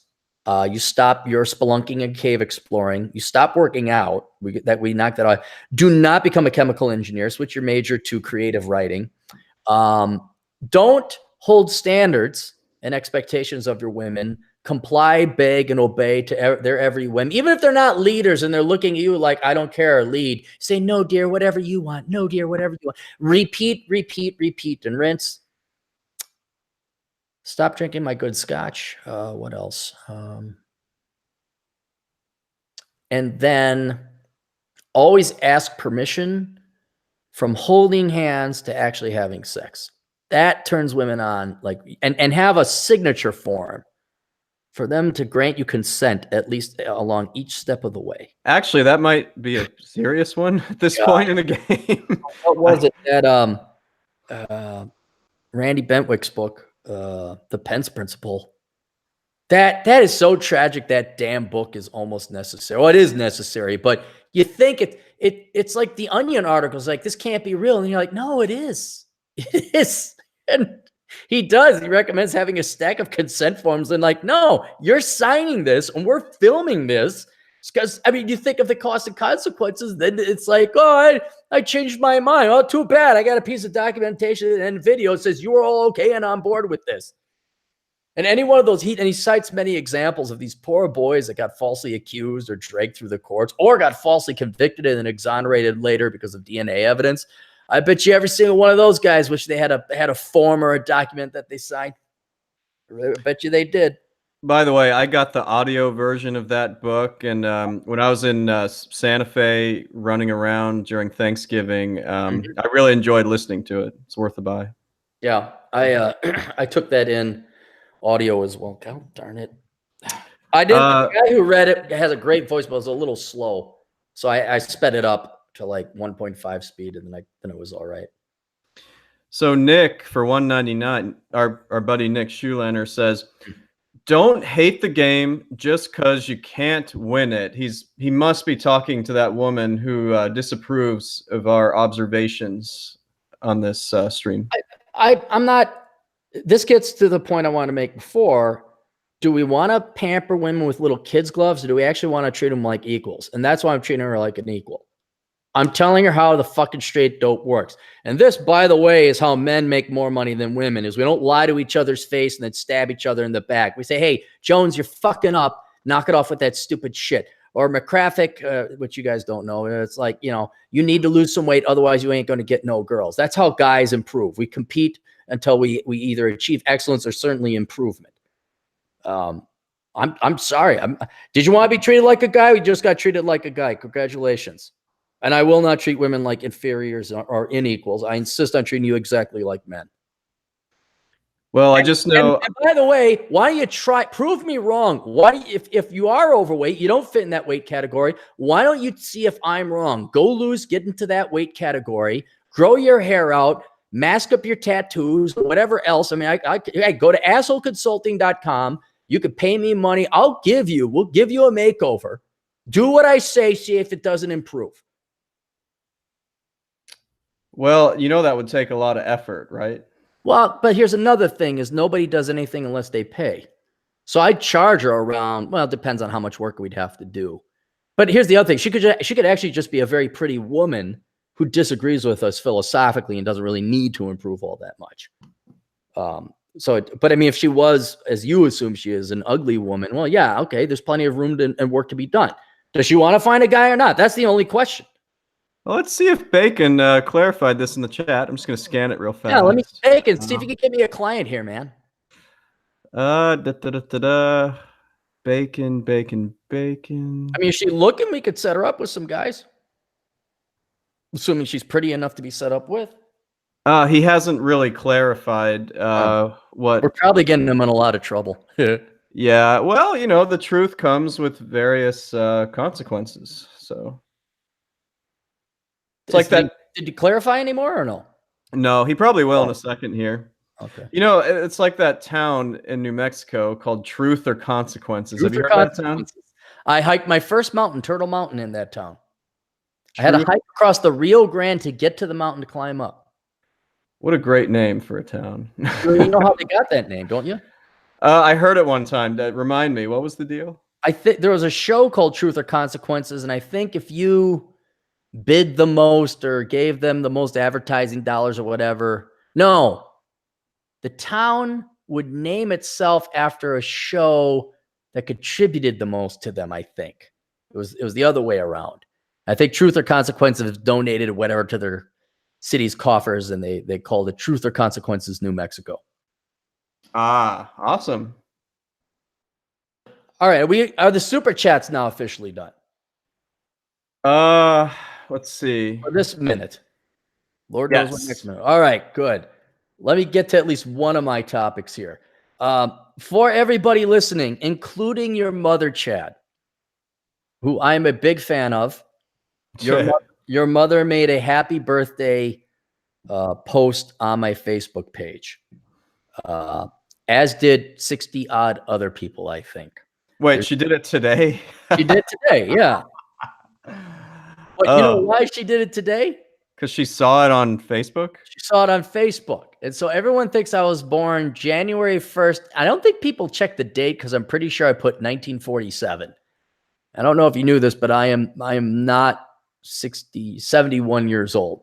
Dude, I've seen your tax. I know exactly how old you are, and I know when you were born because I've seen your tax return. So I don't know. I don't mind if people know how old I am, but don't tell them my date. Why would I not want my birth date, and why should nobody else want their birth date up on Facebook or public information? Identity theft, right? Isn't that why people do it? Identity theft. So, and I'm shocked how many people put the real birth date up there, and then it's celebrated. Like, guys. And every year I go through this, like, I have a good New Year's Eve, New Year's Day. I wake up and I'm like, oh shit, what happened? Because it tells you got 60 notifications. Like, did someone die? Did I get demonetized? What happened? And then you find out, no, it's happy birthday, happy birthday, happy birthday. And I used to go through, it's not my birthday, it's not my birthday, it's not my birthday. And now I just said, fuck it. So for everyone out there, today is not my birthday. That is my fake Facebook. But even my cousins who kind of should know the birthday, I'm like, nope, not my birthday. No, I share the same birthday with my brother, not my birthday, not our birthday. And so I'm sorry you'll have to inform your mother it is not my birthday. Although, thank you very much. I appreciate that. She did call and leave a message while we were doing the stream like half an hour ago. So she's not listening in, is she? Yeah, she probably is and is about to be like, Chad, how could you have said that? No, she's not listening in. Your dad tunes in and he laughs when we curse, right? I think my parents, I'm fairly certain, are watching a sports ball game. They're actually still in Portland. They're still in Oregon right now, so I think that's what's going on. Wait, does Portland have a sports ball? They don't have a football team, do they? No, my mom went to the University of Texas, and they're actually playing right now in some bowl game. Yeah. So. One of those something bowls? Yeah, something like that. My God, I saw some. There was no one in the stands. I'm like, yeah, what? They have way too many of them. There's too many of these things. Well, what do you have to do to get into a bowl nowadays? Not die? Basically, yeah. No, that's how a college football team gets into a bowl at this point. Oh my God. It was like the Bob's Styrofoam Hut bowl. I was just like, and you could see there was no one in the stands, and all the football players are all jacked that they were like doing good or doing bad. I'm like, yeah, no. The night I came back here, literally, it was the Cheez-It Bowl. Cheez-It Bowl. Yeah. Oh my God. Oh, okay. Any super chats left? No super chats left. So it's not your birthday today. Not my birthday. Was that Vegas, the only? I was gonna say Vegas sucks if it's too cold and you have no vices. What else? These were the only points of discussion. Women should weigh between 1.53 pounds and 2.32 pounds per inch. It was whatever you said it was. That sounded. Yeah, I should write it down. I have to keep looking it up and recalculate the figures. Bubba Tea is awesome. Yeah. When are you going back to Minnesota? Going back Friday, but only be back for like 5 days. Yeah, then I'm coming back out here. Okay. Because it now I have this year So far, I have avoided all the below zero days. And if I pull it off right, this will be my first winter I've never experienced below zero temperatures. Cool. Yep. I experienced it today and it sucked. Yeah, is it below zero in Chicago?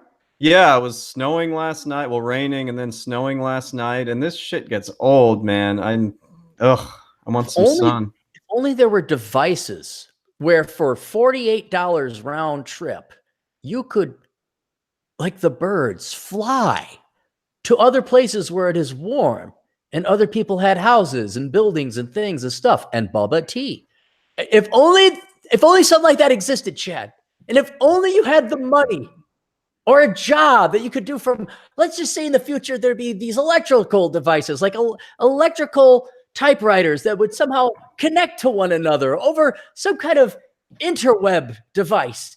And you could exchange data and you could somehow make money, even take payments over this mythical thing. If only that stuff existed, you could get out of there. But I guess you're stuck there, aren't you? It's actually, truly, we always joke about this, but this time I mean it. Mm-hmm. It's busy season. Is it like right now busy season? Yeah, I got all kinds of questions today. It's like beating down, it's like stupid question here, stupid question there. It's New Year's Day and people start bugging me with this. Are they coming over the interwebs? Yeah. So you could answer the stupid questions from a pool in Phoenix, Arizona. But you see, I have to go into my office tomorrow and make some money as a result of these questions. Oh, but they got to meet you there. You're already meeting people on the 2nd in person? Yeah, because if they're going to bug me with these questions, I'm damn well going to make some money off of it. So, that's how it works. And they won't answer. They won't take an answer over the email? No, that doesn't really work that way because there's things I got to go through, non-electronic records. So we'll see what happens. I'm moving away from this model. I'm figuring it out. I was just shocked, like already on the 1st, because I'm thinking like, well, you at least got 3 weeks before anyone gets a 1099 or a W-2 form or a 1098, like before companies and employers finally get their act together and start shipping you the Actually, I got a great one for you. So typically, you're not even allowed to electronically file a tax return. The IRS won't even take them until the last week in January. But guess what's going on right now with the federal government? The government shutdown. Oh. So a lot of us are wondering what's going to happen here, because I think this thing might go on for a while. I don't really pay too much.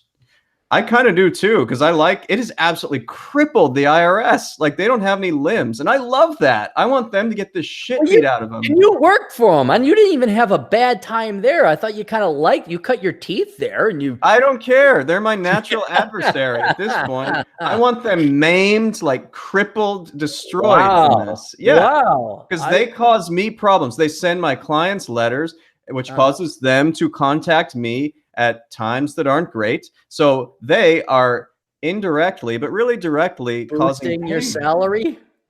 Yeah, they're causing me trouble. I don't want that. Do you charge for your trouble? Sometimes I can, but a lot of the times I can't, because it's stuff I got to look over and like verify and be like, yep, that's okay. And what would happen if we just had a sales tax? Like we got rid of all the income taxes, there'd be no more reason for the IRS. It would basically be a bureau that would make sure corporations and companies collected a sales tax. That basically be it. So it could get, and then you wouldn't have any income taxes left to do. I mean, what would it be? You basically got to do sales tax or corporate accounting simply so corporations know how much money they're making for the shareholders in the financial markets. Pretty much. And you know who would be very happy and life would be good if that happened? Chad Elkins would be happy with that? Yes. Everyone's like, well, you'd have to do something else. I'm like, no, I would just shift what I do. And there's a lot of other things you can do as well outside of tax. Like you've probably gotten questions like this. What do you do outside of tax as a CPA? A million things you can do. Yeah. Right, yeah. Investigations, forensics. Yeah, you're right. No, there'd be other things. I think that if you took away income taxes, because it's such a royal pain in the ass to calculate, I think it's the most horrendously inefficient. I'm even for having like sales tax is based on the luxuriousness. Like if you still want to have a progressive income tax, all right, or progressive tax where rich people pay it, fine, I'm all for it. But by God, fine, here it is. I pay Walmart an extra $20 or extra 20% on a video game I don't need because it's a luxury. As long as I don't have to fill out my income taxes, I'd be happy. But again, your normies, conformies, and inferiors, otherwise the Democrats and regular people of the United States of America, they don't get that. They think we have to have this income tax where it's like, no, we really don't need it, and we don't have to go through this every year. But you people are fucking morons, so we have it every fucking year.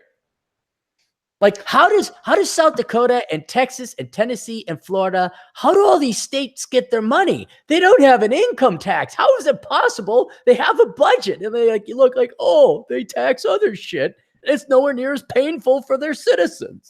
Well, I just, in fairness, a lot of Texans really complain about the property taxes because they can get kind of high. But anyway. Well, then they got a sales tax too. I recall that you got. I had a. It's pretty high. It's pretty high there. It's like 8-something%. A very quick super chat. Michael Perry, $2.01 says, my accounting instructor had a hard-on for the IRS. I would not want to have an instructor that had a hard-on for the IRS. That's like an NPC almost. Why would you have a hard-on for the IRS? I understand why it has to exist because we have an income tax, but why would you be pro-IRS? What the fuck is wrong with you? That's like being pro-murderer or pro-tax collector or pro, I wouldn't say maybe murderer, but yeah, those are the bad guys.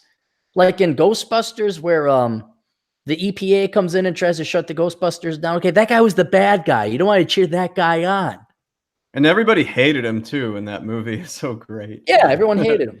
William Atherton, he played the speaking of Christmas movies that Marcus Brown hasn't seen, he played the journalist in Die Hard. Die Hard and Die Hard 2. And Die Hard 2. He's always, he plays that character well. Somebody wish would just fuck off and die. He's so good at that. Yeah, no, that's a good character. When I know this sounds kind of funny and petty and even childish perhaps, but I remember watching one of the Harry Potter movies, and the one where the schoolmaster was a woman and she wore a pink dress and she was just evil incarnate. Do you watch any of the Harry Potter movies or no? No, never. That was one of the few things that stood out on that whole, because they all kind of blend together. Like, oh, they're going to fight this beast and this thing happens. And I guess they're a little bit older now than they were in the last one. And who's Voldemort? Why haven't I seen him yet? Oh, we got to go on this side tangent mission. But the one thing that stood out in that entire series was one of the bad people was this, I don't know if she was a witch underneath or what, but she came in all perfect and pruned and everything. And the actress just pulled it off like, oh man, I want to punch her in her face. Like that's how good of an actress she was, because she played it so detestably.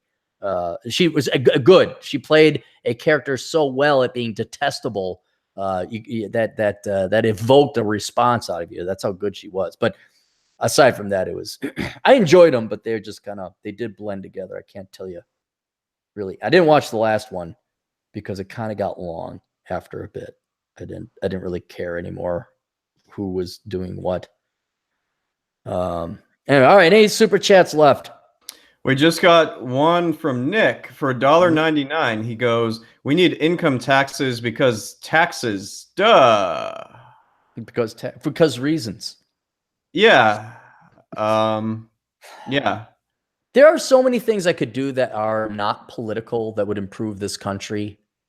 That if the Republicans ever got their heads out of their ass, they'd just offer it. But I'm afraid the American people are so stupid and ignorant about basic finance, taxation, economics. The Democrats would just come in like, that's bad. Oh, that's racist. Oh, that's sexist.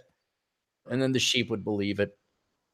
Well, I stick to my conspiracy theory that there's a reason they never teach personal finance in high school, and it's not required. Oh no, that's not conspiracy theory. Well, there's two main reasons they don't do it. One, if kids got wise about what a budget is, they'd look at the federal and state and local budget, say, why are we spending more than we make? And that would send them down a path of inquiry that you'd lose at least half of them then. Maybe not to the Republican Party, but they wouldn't vote Democrat no more. And And then you want people to spend a lot more so they don't have to go into debt. And they go ahead and they sign up for worthless college degrees and sign up for $200,000 worth of college loans. The other main reason they don't teach it in the public schools? Why is that? Well, who are my favorite people, Chad? I can't say it as well as you can. Yes! And I'm going to say it again. Not because I hate teachers, which I do. Not because I hate the public schools, which I do. Not because I hate the private schools, which I do. I'm saying it because it's true. Teachers are the dumbest people on the face of the planet. I mean, maybe not as dumb as people who are officially mentally retarded, but when it comes to graduates, people with college degrees, education majors, especially elementary education majors, are the lowest IQ majors out there. These are dumb people, and they are simply not capable of teaching personal financial management. They themselves fail miserably at it. They chose stupid degrees with poor profession prospects. All they do is bitch and whine about how much money they don't make when they don't realize you graduate 5 million education majors a year. You're flooding the market. We don't need to pay you that much because they don't understand economics. When it comes time to learning things like taxes or write-offs or IRAs or SEP IRAs or 401ks or 403bs or tax rates, they're not capable of learning it. They're just not. And they're certainly not capable of teaching it. You know how many people I get that don't understand compound interest? And they have master's degrees? Probably quite a bit. Fair amount. I got news for you. Not one of them is an engineering major. Not one of them has their master's degree in computer science. Guess where they got their master's degrees, but they can't figure out compound or exponential mathematics? Guatemalan basket weaving. No, Guatemalan lesbian basket weaving. Chad, stop being a bigot. Okay. Excuse me. Gender non-binary basket weaving. Oh my God. No. The fact you can major in a diversity and inclusion or lesbian, gay, transgender studies, you know, the fact I even have to make an argument against why that's such a bad waste of time, especially for those who are likely to major in it, which would be people who are non-binary, and it's not a good deal for you. The fact that is even a debate right now shows you I should enjoy the decline. Shows you I should just not care anymore. All right. Any super chats left? No, I think we are all done. I don't have any other topics on my end. Hang on. I got a cough. When I talk a lot, I got a cough. All right, let's get through some minor stuff. All right, here's all the crap. If you guys want to help out the old captain, one, we had like 70 odd people listening. Every one of you go like the video. Every one of you go subscribe to the channel, Older Brother. If you also want to help out, but in a financial capacity, you can. There are 3 ways to do that, all of which are located at olderbrother.com/donate. You could go to click on the Patreon link there at that website. They'll take you to patreon.com/Aaron Clary. Guess how much we got in donations per month now, Chad? On Patreon? Don't look it up. How much? $85 a month. Wow. Yeah. I'll get you a sushi dinner That's a cell phone bill and change. Yeah, I like that. Yeah, I was very excited when I saw that. Guess how much Dick Masterson has per month? 10,000? No, $21,000. See? 21,000. Hey, I know you follow, maybe you don't follow this stuff, but there's been a lot of people that are getting shut down from Patreon, like big names, big YouTube personalities. Have you been seeing that at all? Or yeah, I mean, who's the most Sargon of Akkad was the big one, yeah. Well, that's because he used the N-word on the internet. I know he was using it as a what do you call it, where it's the subjective now when you're talking about it. You can't do that. The algorithms are going to pick you up. Who else got banned? That was the big name. That I know there were a couple others, but that was the one that everybody was up in arms about, and he's been making videos about it, and he's incredulous. It's like, how dare they ban him? Because he was making a ton of money per month off of that. Like, what did I do with the vast majority of my money, Chad? What do you do with it? What did I do with it, and what I continue to do with it today? What did you do with I it? paid off my house. I saved it. I invested it. It's that 7 years feast, 7 years famine thing. Don't think for a second. Remember when all these people thought they'd be YouTube celebrities forever, and then YouTube changed the monetization policies and they freaked the fuck out? Yeah. Did you actually think that was going to last forever? I Not didn't you think personally. I mean, I'm sure it would go in waves. I wasn't sure how that would all turn out, but It it's just like, Chad, let's say you meet a great looking gal and she claims she's a libertarian. She's got beautiful red hair. She's a natural redhead too. And she got great bazooms and she loves economics and she's getting her CPA. What is guaranteed to happen, Chad? she'll be bipolar? She'll be a guy and her name will Oh. be Steve. It's going to happen, man. It's equilibrium. There's balance. Nothing can go too good for too long. It will always come back to a neutral status. And Well, sometimes things will be bad, but then they'll get good. But this is too good to last. well, so Jordan Peterson's leaving Patreon, and do you know Dave Rubin, who that is? No, why is Peterson leaving Patreon? I'm not sure. Probably because of this, what's happening, how they're shutting some people down. He's making too much money. Sam Harris is leaving. Sam Harris. Why do I know that name? He's a prominent YouTube guy. You know, you see him on there. Is he leaving YouTube or Patreon? Patreon, I believe. Like Patreon is losing some major people. Is there a competitor that's come on the field that you can go to? I think there is actually that it's not very big. It's a little bit like the competitor to YouTube that people are trying to get Stream.me or Twitch or whatever. Yeah, want something like that. Yeah, or BitChute. But there's something similar with Patreon because I know Sargon was like, yeah, and you can hit me up. You can hit me up on this alternate platform. Okay, because the only alternative to Patreon was Hatreon, and I thought that was clever. I thought it'd be some kind of conservative guy. And then you go there, and it's actually it was for Nazis. It was like, whoa, no, I don't want to have anything to do with this. So if it's not Patreon but another legitimate alternative to Patreon, yeah, I wouldn't like to support Patreon. I could go somewhere else. Well, Sam Harris was the first to leave over morals. So I mean, it's not like people getting kicked off. They're just leaving. I have a hard time believing they're leaving without having another ship to jump to, because Jordan Peterson, what was he making? $100,000 a month on monthly? Oh, it was insane. He got so rich on that thing. Yeah, I mean, maybe Peterson made enough money. He says, like, I'm done. I mean, yeah, you show up to my house with a bag of cash and $5 million, you probably won't see me again. Bye. But I have a feeling he would not leave that much money on the table. So I imagine they're going somewhere else. Whereas people on YouTube, they'll try and grow another channel on an alternative platform. But if YouTube kicks you off, you're basically screwed. And so you got to go to Twitch or something else like that.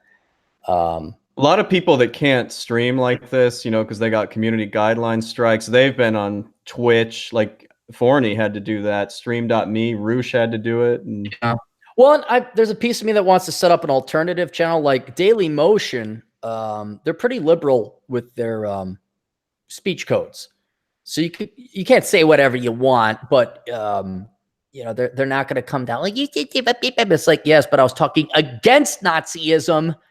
The video was all against it. Just because your algorithms picked up the word Nazi doesn't mean I'm pro-Nazi. It's that petty bullshit that you don't have to deal with over at Daily Motion. But I've also been thinking about setting up even Pornhub, because it's free speech there. All those gun owners had to go to Pornhub because of they wanted to show their guns. So, but it's just like, that's the last shit I want to do right now. Really don't want to bother with that crap. What was the question? We keep tangenting. Well, no, I was somehow we got to making money. You asked how much you were making on Patreon, and that's right. We're going through never mind. I was going through the promo shit here. Oh yeah, so patreon.com/Aaron Clary, $85, 85 smackaroos. A quick super chat. Bacon is still with us. Is he still alive? He is. I wish you would clarify who he was talking about earlier that was getting upset at what we were saying. A little more detail about that. But anyway, for $2.53, he says you should start a donate site called Pay Me Money. Okay. Why doesn't he do that? Isn't that what PayPal and Patreon are all about? Basically. Yeah. Why do we have a URL called Pay Me Money?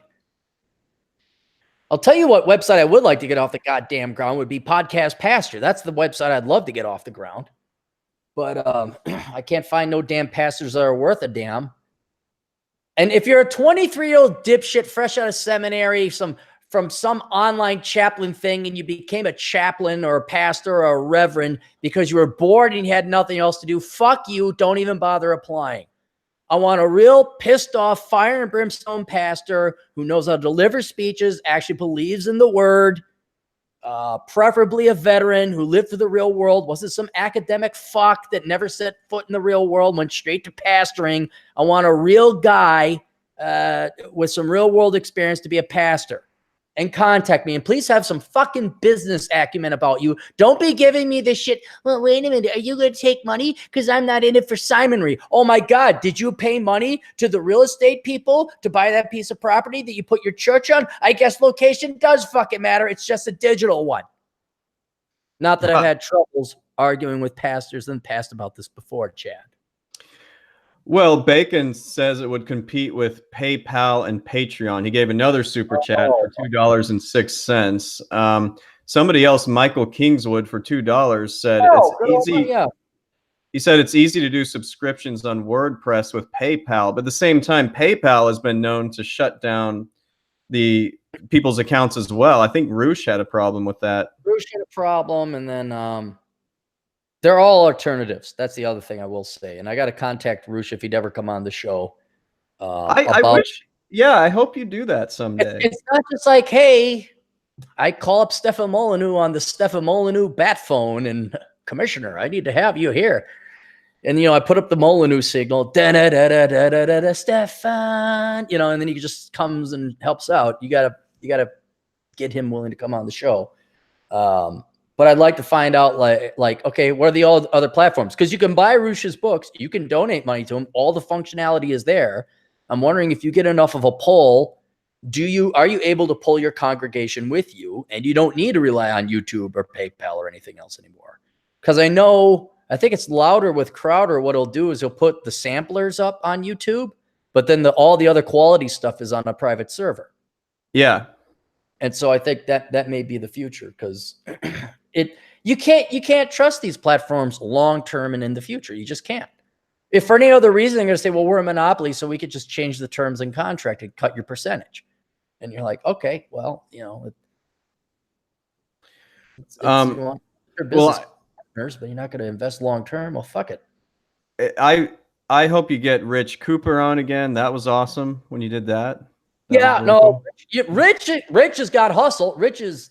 He'll do fine. I got to get Rich on again, because I gotta talk to him and a couple other guys about a couple other things. It all requires time. But yeah, I gotta, one of these days coming up soon, I'm gonna check in with all those guys. I'm gonna start doing older brother podcasts where I have a panel of panel of people on as a group. And we're talking about one subject that would help out younger brothers and sisters out there. But I got my list there, but we can do that later. All right, let me get through the rest of this.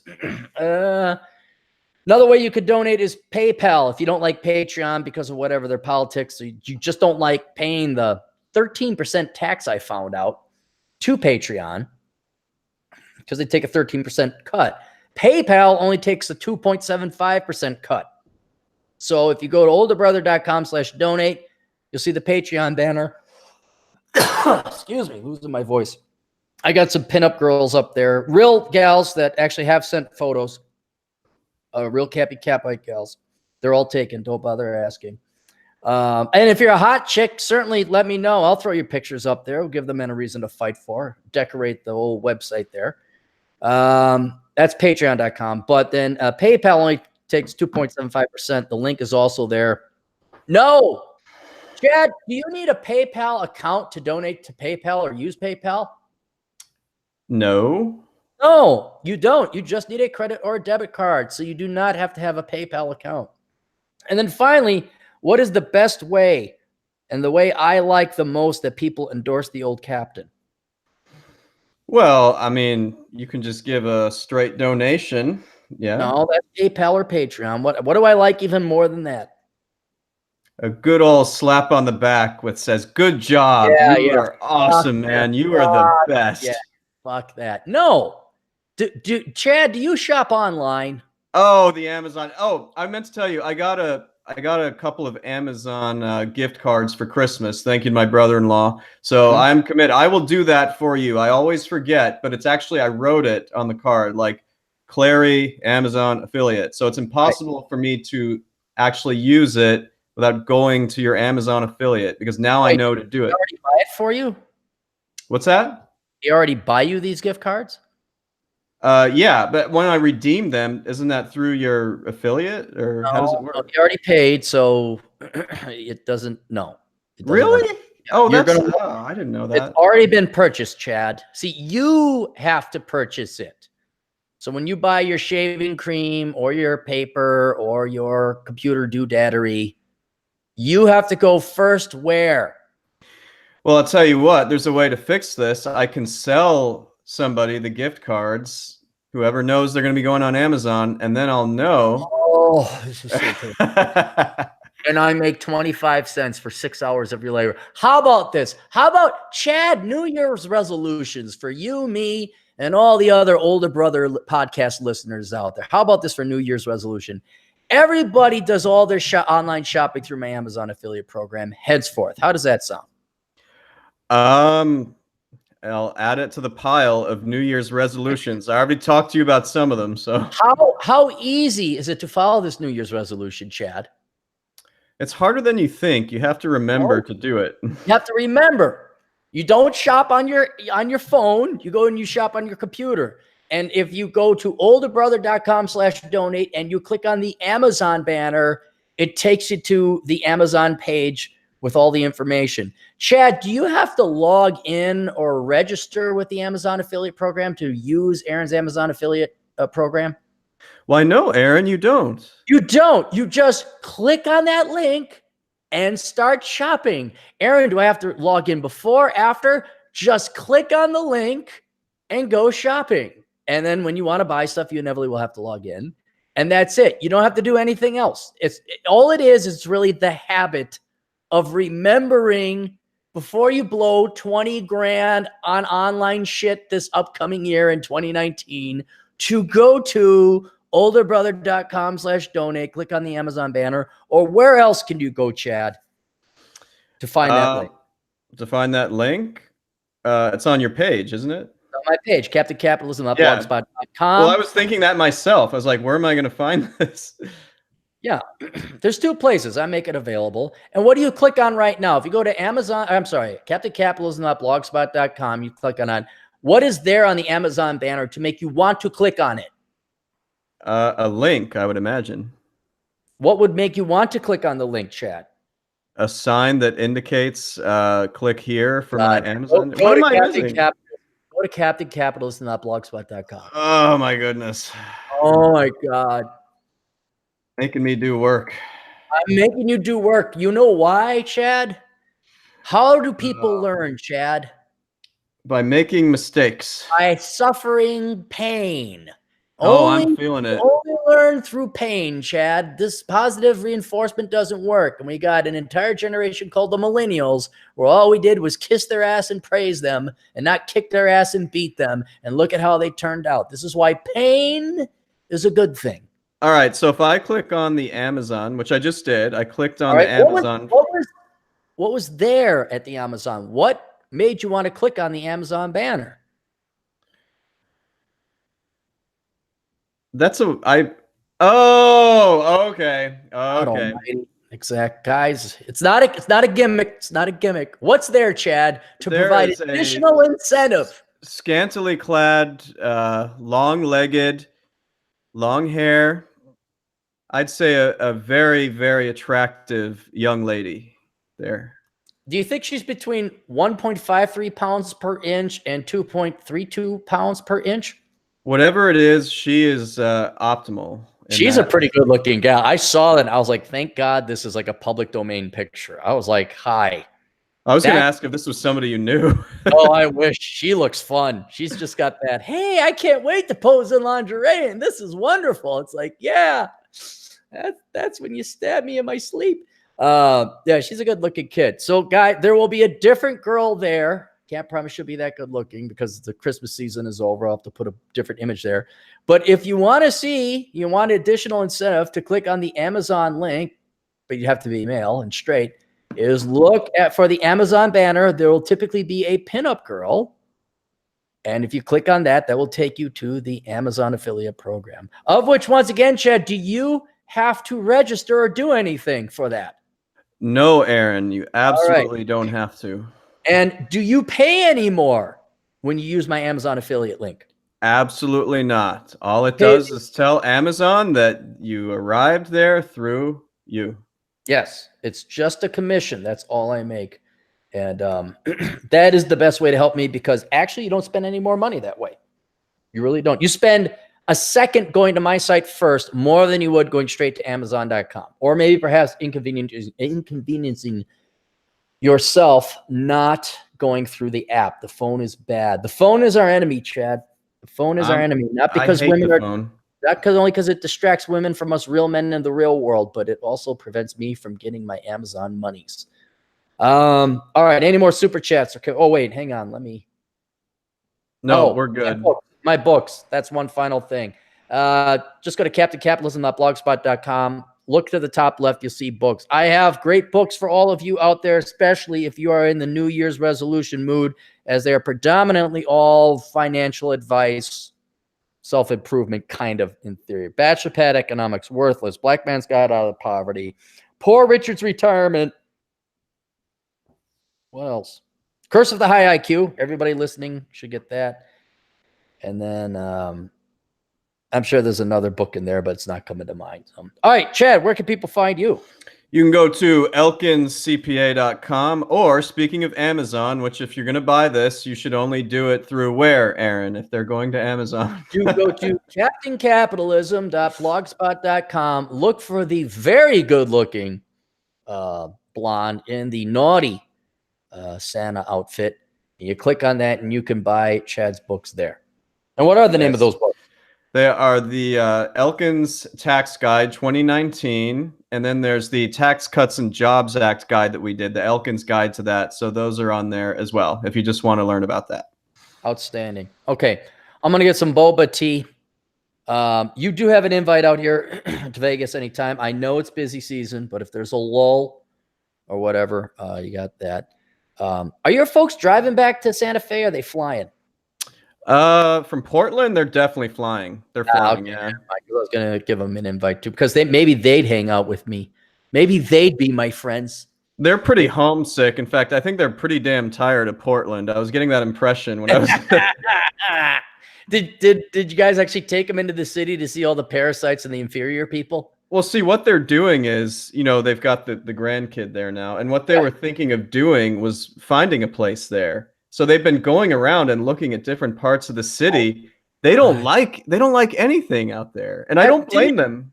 Didn't we have a conversation about this? Like, we should try to prevent them from buying a house out there, because that'd be one of the mistakes I kind of was. I was like, I don't think you're going to be happy here. At least go to Vancouver, Washington, because there's no state income tax in Washington. So I don't know. They'll figure it out, but I don't see that as a good fit for them at all. I have a hard time finding. It's like an RV. That is the most overpriced lodging you could ever get. Either where the grandparents buy a house outright, or would they move from Santa Fe?